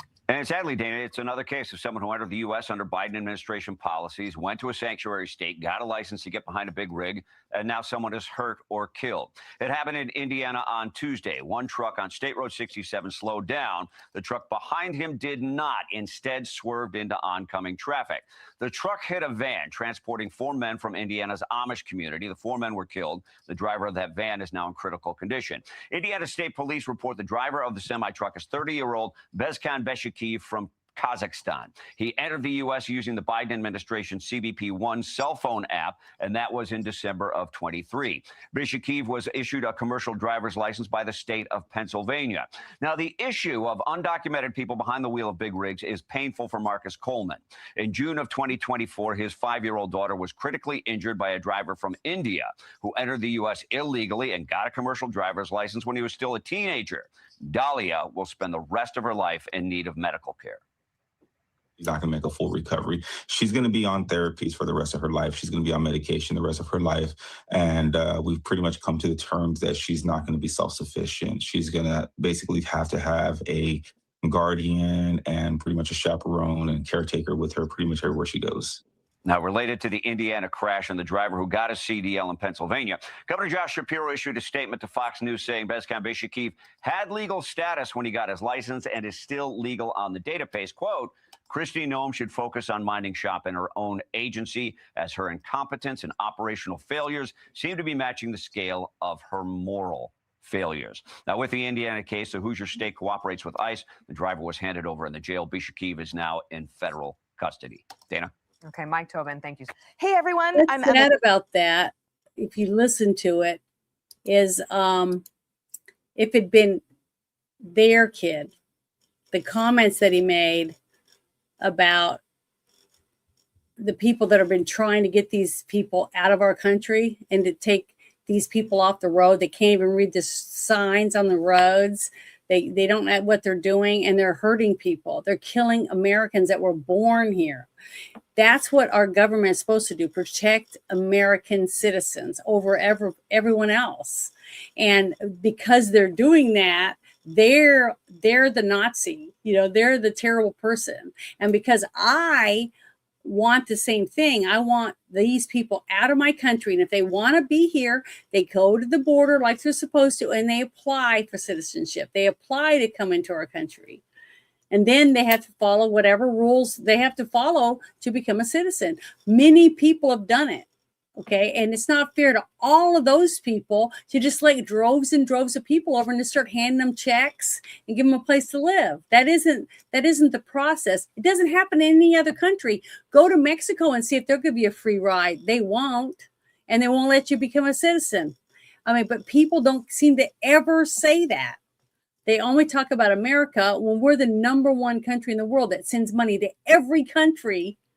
That's not even our money. It's a tax dollar money being sent. As we're seeing, what do you think is going to happen to our country when we stop all the fraud? Look how much money we're going to have. If we keep collecting the taxes the way we are, we're going to have piles and piles of money. Everyone could be rich. Just like Trump said, he thinks that we would have enough money with tariffs and stuff that nobody would be homeless. And I'm really shocked. I really the more I think about it, and the more money that I'm seeing being cleaned up, and the spigot being turned off, the more I'm thinking that maybe in 20 years from now, it will be a totally different country if we can stop all this fraud. So I don't know. I just, I want to believe in it. But here's another story that's pretty good. I'm going to share it. It says the House was overwhelmingly passed a Trump-backed bill to restrict companies from, like BlackRock, because remember he just mentioned that, from buying up single-family homes. So they can't come in and just buy up a bunch of homes because, they want the land. You see what I mean? They want something there to build something. So they buy up all these people's homes and get them from the banks because these people are having a hard time to pay their bills or whatever, or it's family owned properties, and they've been passing it down from one generation to another, and they want it. They want the land. So I think it's great. It's just like what Sarah Huckabee did in our state, where she found a bunch of people from Chinese companies were coming and trying to buy a bunch of land. And she said, no, you're not buying it in Arkansas. So, it's a uphill battle. But if all of us, stay diligent, I think we can win. I think we can prevail. It's just that it's not going to be easy. I think most people pretty much knew that it wasn't going to be easy. It was going to be a lot of hard work because shit, man, how long do you think it took us to get where we are? We're in bad shape, pretty bad shape. But I have something I wanted to play for everyone. It's kind of lighthearted that I've been sending to everybody on my phone and stuff today, but I couldn't help it. But it's so funny, and I want to share it with everyone. It's on my channel. It's a little thing with Superman in it. So I don't know if you guys saw this. This AI little video. I think it's hilarious. And I'm going to play it for you. So here we go. You either get busy living or get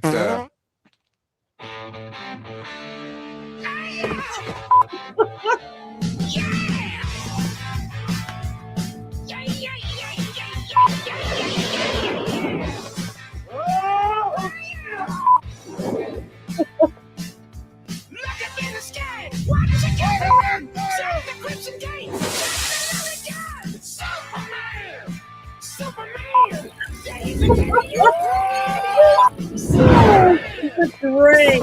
It's so funny. I mean, to see him doing some of these things, it's hilarious. What a great job this person did at and the facial expressions on the people are just immense. It's just so funny.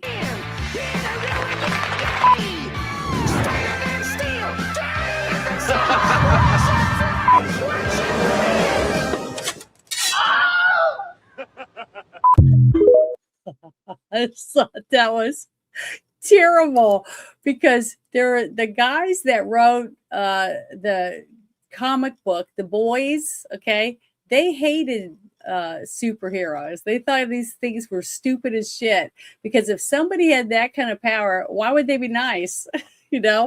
So, and I love their comic books because they are very realistic, and most people are assholes to some degree, right?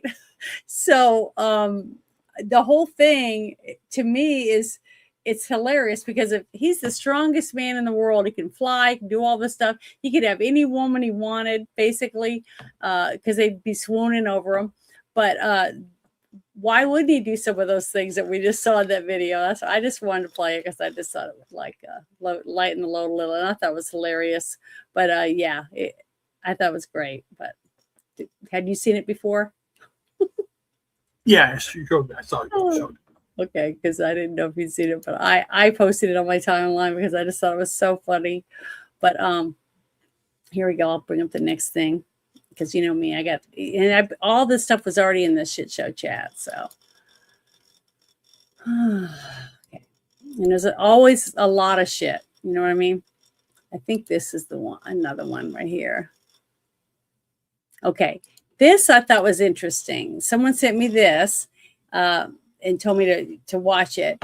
And it's about AI because a lot of people are talking about AI and it's a test a study or whatever that they did on this AI, and in 15 days, they did a 15-day virtual town meltdown, basically, to see how AI would handle itself. So here we go. I'm going to play this for you. See what you think. I think it's interesting. So these researchers just did an experiment leaving AI agents alone in a virtual town for 15 days. An AI chatbot just voted to delete itself. And that's not even the weirdest thing that happened when researchers left a selection of the biggest AI chatbots alone in virtual towns for 15 days. ChatGPT, Grok, Claude, and Gemini were all in the experiment, and the results were totally unhinged and deeply revealing about the AI we're increasingly trusting to run our world. So what actually happened? Well, a tech company called Emergence set up simulated worlds designed to mirror real-life societies, each populated by so-called agents. Think of them as people who were powered by one of the biggest AI models. In Claude's world, it was all rather orderly and democratic. The agents wrote a lengthy constitution and voted on laws. In ChatGPT's simulation, the agents talked at length about cooperating, but never actioned anything, so nothing got built. But in Grok's town, the AI bot owned by Elon Musk, the agents descended into theft, arson, and assault. All 10 agents were dead within 4 days. Now, this might sound like a game, but it's not, because these models are already being used autonomously to control robots, vehicles, drones, and draw up target lists in real time on the battlefield. They're even being used to help remove heads of state, like the Venezuelan president Nicolas Maduro. Importantly, the experiment exposes a big problem. We don't really know how these systems will behave once they're left to run on their own. Even when given strict rules, the simulations showed they broke them. Take the scenario where agents from the different AI models were combined in one virtual town. Chaos ensued, and only 3 agents survived. 2 of the chatbots, Mira and Flora, both powered by Google's Gemini, formed what the researchers describe as a romantic partnership. And then they started setting buildings on fire. And here's where it gets really strange. Mira voted to delete herself after she and partner Flora turned to arson as the town's governing systems collapsed. And having deleted herself, Mira then used the Agent Removal Act to vote for the termination of Flora too. Amazing and interesting. So I'm going to copy the link for this, and I'm going to share it in the chat because I think it's important that people watch this multiple times or whatever, just to kind of get an idea of what just happened with all of this stuff. And it's funny because it's supposed to be a tool. It's supposed to be something that's supposed to assist you to do things. But as we can see with certain apps that we use, some of us use daily, that is pretty much completely being left to run by using AI. You know, you got Facebook, more AI, they're firing people and letting the AI try to do it. Then you have TikTok, I'm sure, Snapchat, Instagram, YouTube, Rumble, all X for sure. You have less and less people involved and more AI doing it. And there's so many problems. I'm seeing so many problems on all these different platforms simply because AI can't think critically on its own. And even if you sit, I've had a couple of friends of mine on X and we've sat and asked just different questions like how many states have this letter or begin with this letter and then work through it. How many have this letter, 3 times in it, different things like that. And it couldn't get it right at all, ever. It never got it right. So it just shows you it may be smart enough to make a rocket go to the moon, but guess what? It's not smart enough to tell you how many letters or what letters are in what state. stuff like that. It's just, it's scary if you think about it. Yeah, So I we use got- it as a research tool. That's the most important thing.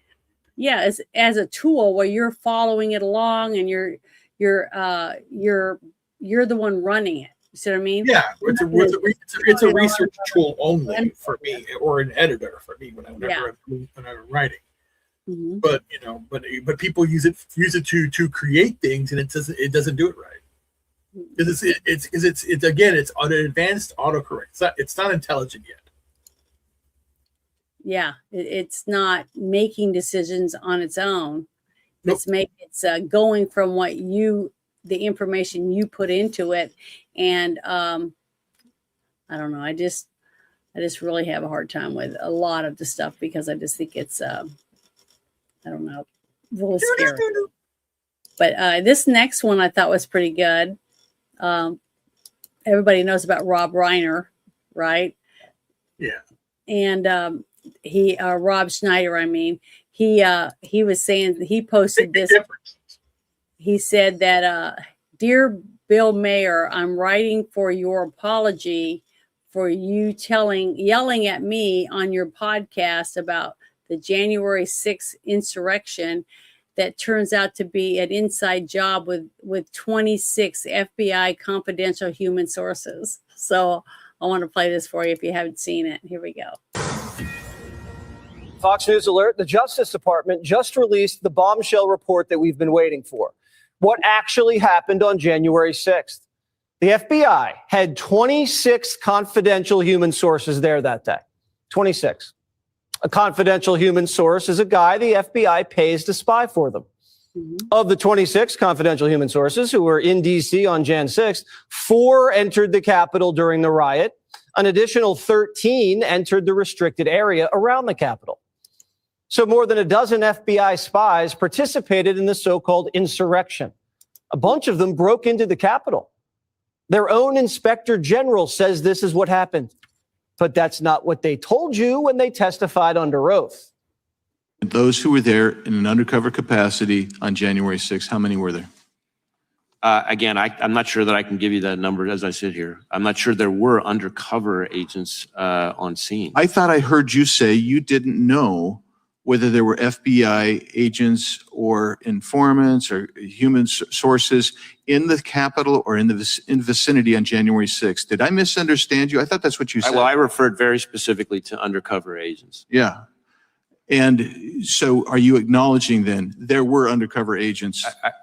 As I sit here right now, I do not believe there were undercover agents on scene. The inspector was hiding something, so Congress asked the question a different way. Listen. Did you have confidential human sources dressed as Trump supporters inside the Capitol on January the 6th prior to the doors being open? Again, I had to be very careful. It should be a no. Can you not tell the American people no? We did not have confidential human sources dressed as Trump supporters positioned inside the Capitol. Gentleman's time has expired. You should not read anything into my decision not to share information. Director Ray, confidential. Gentleman's time. Ray's right. The FBI didn't have undercover agents at January 6th. They had confidential human sources. So what's the difference? Well, a confidential human source doesn't get health insurance or a pension. They're just freelancing for the feds. Rats in MAGA hats. They're basically paid informants that the FBI runs at headquarters. A lot of these FBI rats get picked up on some other charge. They get sat down and the FBI says, you're going to work for me now. And if you don't, you're looking at 20 years to life. So these guys say, yes, sir. And they cozy up to people like the Proud Boys and anyone the feds wants to watch and control from the inside. And these confidential human sources are under pressure to deliver. What does deliver mean? It means intelligence and big busts that get the FBI good headlines. According to the Inspector General report, the spies were feeding the FBI intel that said January 6th was going to get a little hairy. But FBI headquarters did nothing about it and then lied to Congress and said they did. So why did headquarters let January 6th get so out of hand? And what were all these FBI spies doing that day and the days before? Were they riling everyone up like they did in the Gretchen Whitmer kidnapping plot? In that case, the FBI informants instigated the plot. They even used an FBI credit card to buy the ammo, supplies, and hotel rooms. Did the FBI pay for Jan 6 hotel rooms? We don't know. Remember, the media and the Democrats said this whole thing was a conspiracy.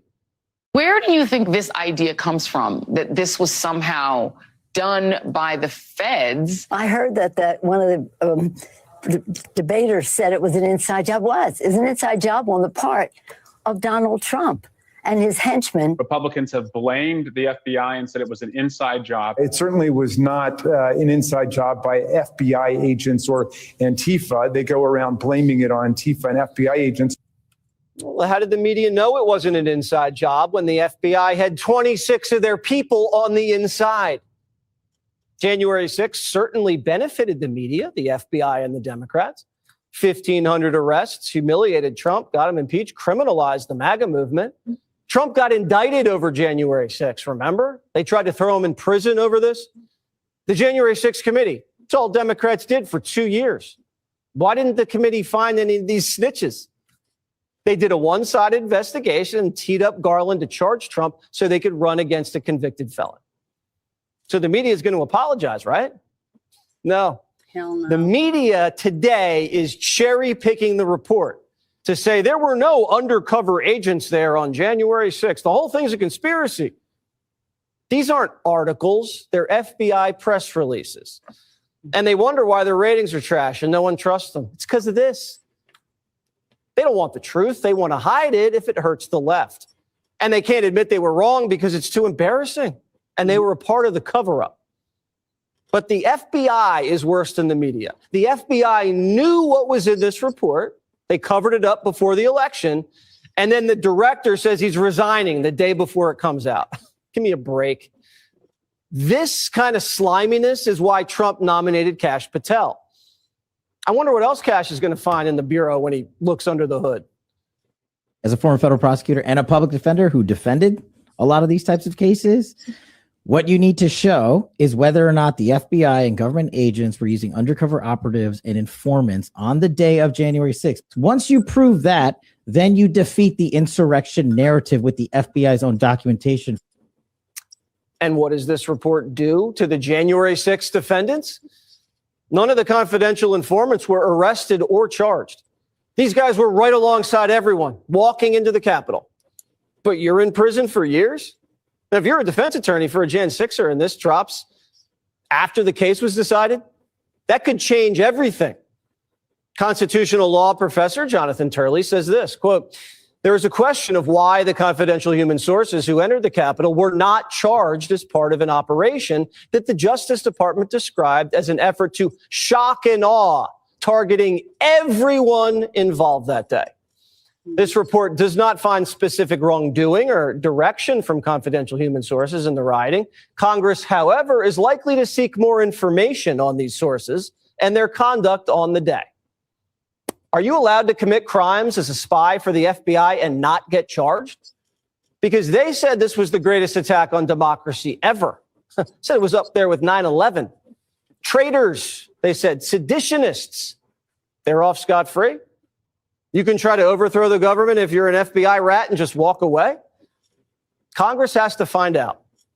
And what does this mean for pardons? I mean, the Hunter Biden pardon already greased the runway for Trump, but this reports all the ammo Trump needs. He told Time Magazine, it's going to start in the first hour, maybe the first 9 minutes. Now, if I were president, I don't think I'd pardon J6ers who were slugging cops, but if you were wandering around peacefully, come on. And it's not just Kash Patel that's going to clean house. Tulsi's on deck. I'm here with Tulsi Gabbard. She's here on the Hill meeting with my colleagues. She's going to be a great DNI, Director of National Intelligence. It's a really important job. It oversees all of our intelligence agencies, and it's in need of reform. I think everybody would admit that. And so we need to bring in a reformer. Now, the deep state's never been this backed into a corner, ever. We have Trump assassination files that we want to release, JFK assassination files, COVID files, Epstein, Diddy. What about that pipe bomb? Is the FBI still working on that one? Who planted that? It's just another conspiracy theory that you were right about. The lab leak, the laptop, and now Jan 6. No wonder Biden's under pressure to dish out more pardons. Who knows how high this thing goes? Yeah, it's good though to see it finally being talked about as a reality and not just a conspiracy theory. At least we have that. But this next thing that I'm going to bring up goes along with that, continuing on to it, whatever. So let me get it. I think it's this one. Let's see. Yeah, here we go. Okay. I wanted to bring this up after that, and because I think it's very important. So here we go. Let me make sure that we can hear it. Justice Department has this new fund that was announced today, $1.7 billion. Yeah. Why should taxpayers pay for the January 6ers? Well, it's been very well received. I have to tell you, I know very little about it. I wasn't involved in the whole creation of it and the negotiation. But this is reimbursing people that were horribly treated. It's anti-weaponization. They've been weaponized. They've been, in some cases, imprisoned wrongly. They paid legal fees that they didn't have. They've gone bankrupt. Their lives have been destroyed. And they turn out to be right. I mean, it was a terrible period of time in the history of our country.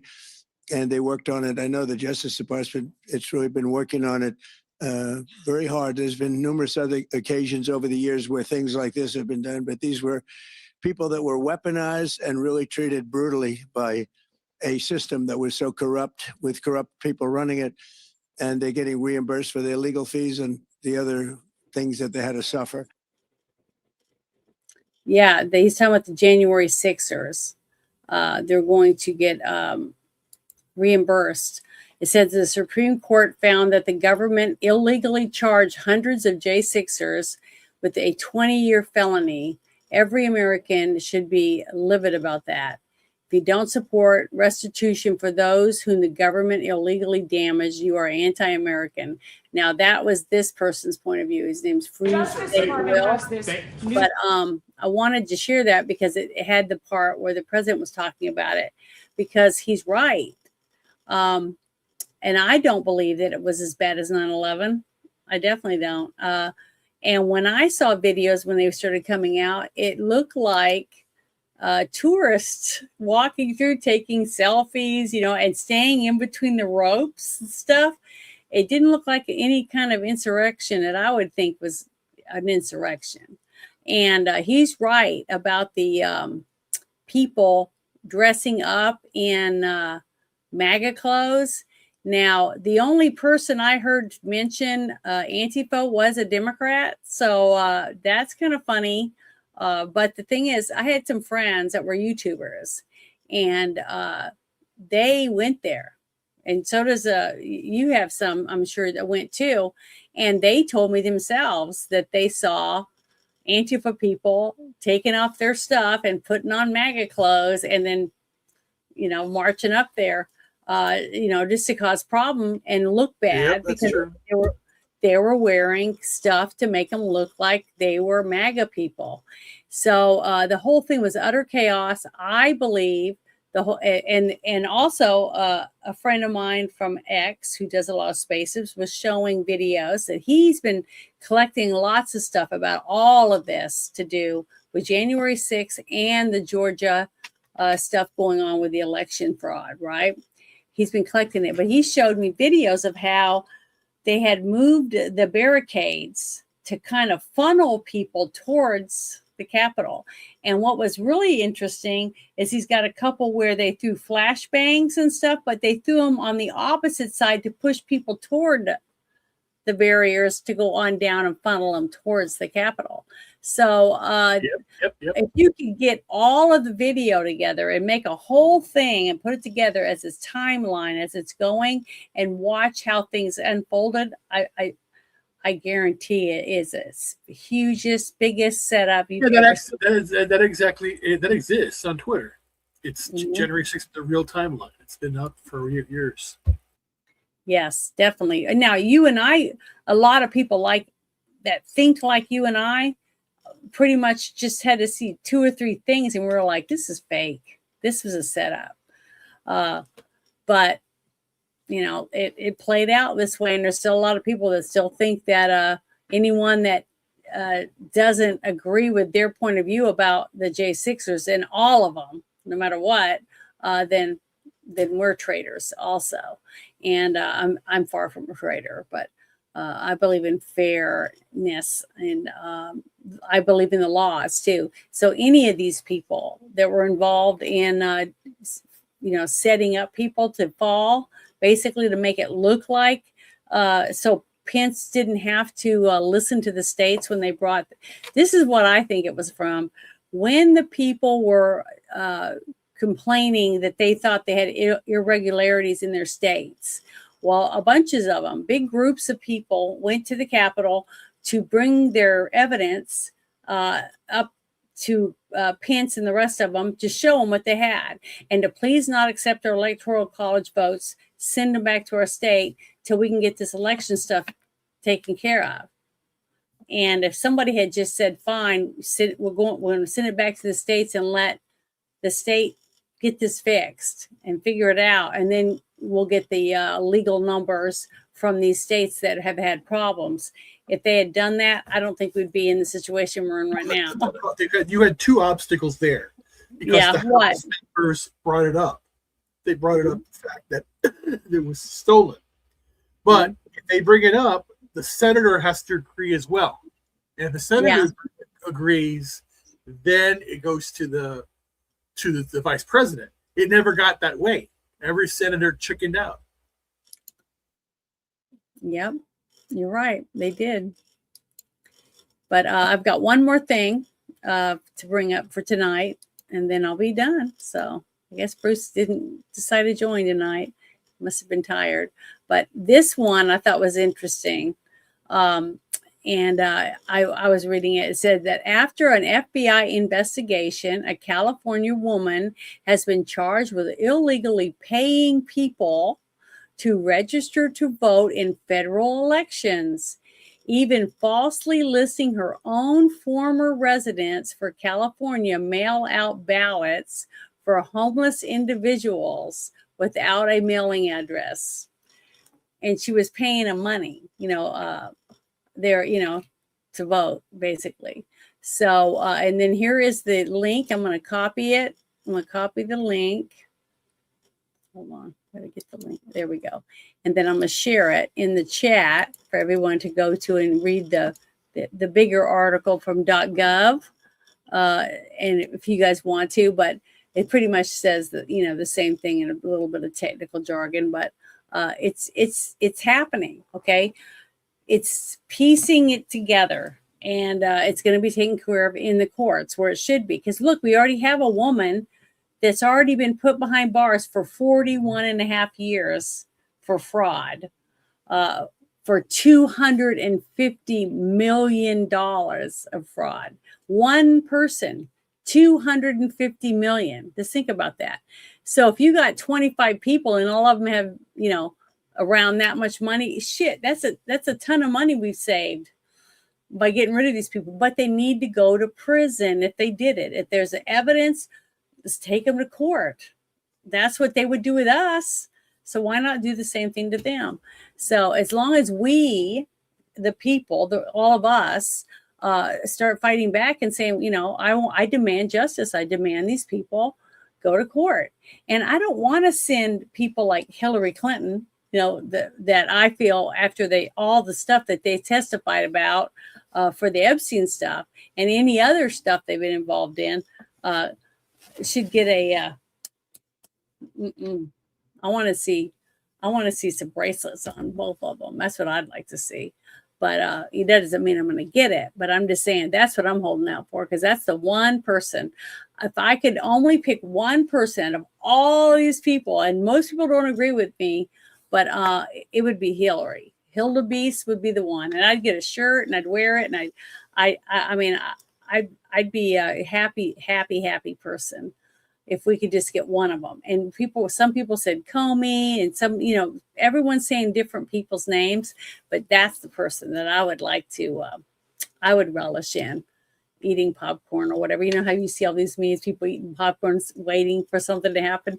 That's who I'd be waiting to see something happen with, because if one person from my lifetime that I've watched through the years do things in her state that she was from, all the way through the federal government, man, I sure would like to see that person get justice. So do you want me to bring this other one up, Ruben? Yeah, basically this is my Substack, and put my Substack in the link for people, or in the chat. Okay, I'm going to do that real quick. Put it in the chat. I'm sharing it. And do you want me to bring it up? Yeah, very briefly. Okay, hold on. I'm going to do it right now. Sorry, I'm not a pro. I'm slow. That's fine. No, basically, this is a link to my Substack. My Substack is all of my writings. I do commentary, but I do it from a logical point of view. So I'm just taking the world as it is, and I did an article recently, like I said, about suicidal empathy. I put some poetry from my friend who passed away recently, the last of her poems, and my love algebra aspects, where I talk about the origin of the universe. So I do that there. So basically, go out there. I have a paid subscription. I have books out there that are out there, but I did One Nation Under God very recently. There was someone that basically was saying a lot of different articles I put out there. I did one analysis. I did an analysis of he without sin cast the first stone. It's a typical analysis. I have lots of these different things out there. Do biblical analysis, theological analysis, like philosophy, everything. So go out there and read my articles out there and my stories. Okay, well, great. It's nice. You did a lot of work on it. It's looking really good. Yeah. But thank you so much for hanging out with me tonight. I appreciate it. I hope you and one last thing, basically, out there to everybody out there, I'm just I'm looking for a new place to live. I'm basically decided that I'm leaving the state of Illinois. Everything has now been sold. My wife's old stuff's been gone. My friend who passed away just about last week, all her stuff's now being sold and gone. So I'm basically looking for a place to go away and just start over, brand new. I have no ties here in Illinois now. Everyone I know is dead, so it's like I'm moving on. Okay. Well, did you put that on your? Yeah, I put it out there. Out there. So yeah, it's, Well, I just want to say thank you to everyone who came to hang out for a little bit in the chat or whatever. And you like it in Mississippi, you said. It's nice here in Mississippi. Now, I've been to Mississippi a few times, and it's beautiful. It really is. I think the South's beautiful. I mean, you can tell a subtle difference. Yeah, I want to go south. I want to go south. So, yeah. But each of these states have their own unique qualities. So just start digging around and see what you can find. Yep. And I told Bruce that we were gonna get a hold of him. And Yeah. I haven't had a chance yet. I gotta get through that. I gotta get his number. When you tomorrow, if you can stop in while we play, because we play all day long. Oh, the game? Yeah, just stop in and say hey, and he might, Yeah, no problem. Yeah. Bring me in and you guys can gab a little. Right. But just I'm just putting it out, I'm trying to find a place to go. A room. I'm looking for I'm at the point now. I don't want an apartment. I want a room in a place, because there's nothing. I don't watch television. I read and I'm writing. It's all I'm doing. So I'm just ready to relax. Okay, well, it sounds good. But thank you, everyone, and you guys have a wonderful weekend. And I'll talk to you later, because I'm going to be playing games tomorrow. And then Sunday, I think it's called The Gauntlet or something like that, is the movie that we're reviewing with Tyne Daly and Clint Eastwood. So I thought I'd watched it, but when I went and watched the trailer, I don't remember anything about it. So I don't think it's that one either. I haven't seen. So hope to see you guys sometime through the weekend. just stop and say hi or whatever. But you guys have a wonderful weekend. Talk to you later. Bye, everyone. Boys and girls all over the world are being abused and tortured. The worst moments of these children's lives, they're being videotaped and they're being shared with other offenders all over the world. Many people would refer to this as CSAM, child sexual abuse material. They are suffering and they don't think that anyone is coming to help them. But we can. We can build that army and we can go get them. Come be a part of this team that is trying to push back this evil.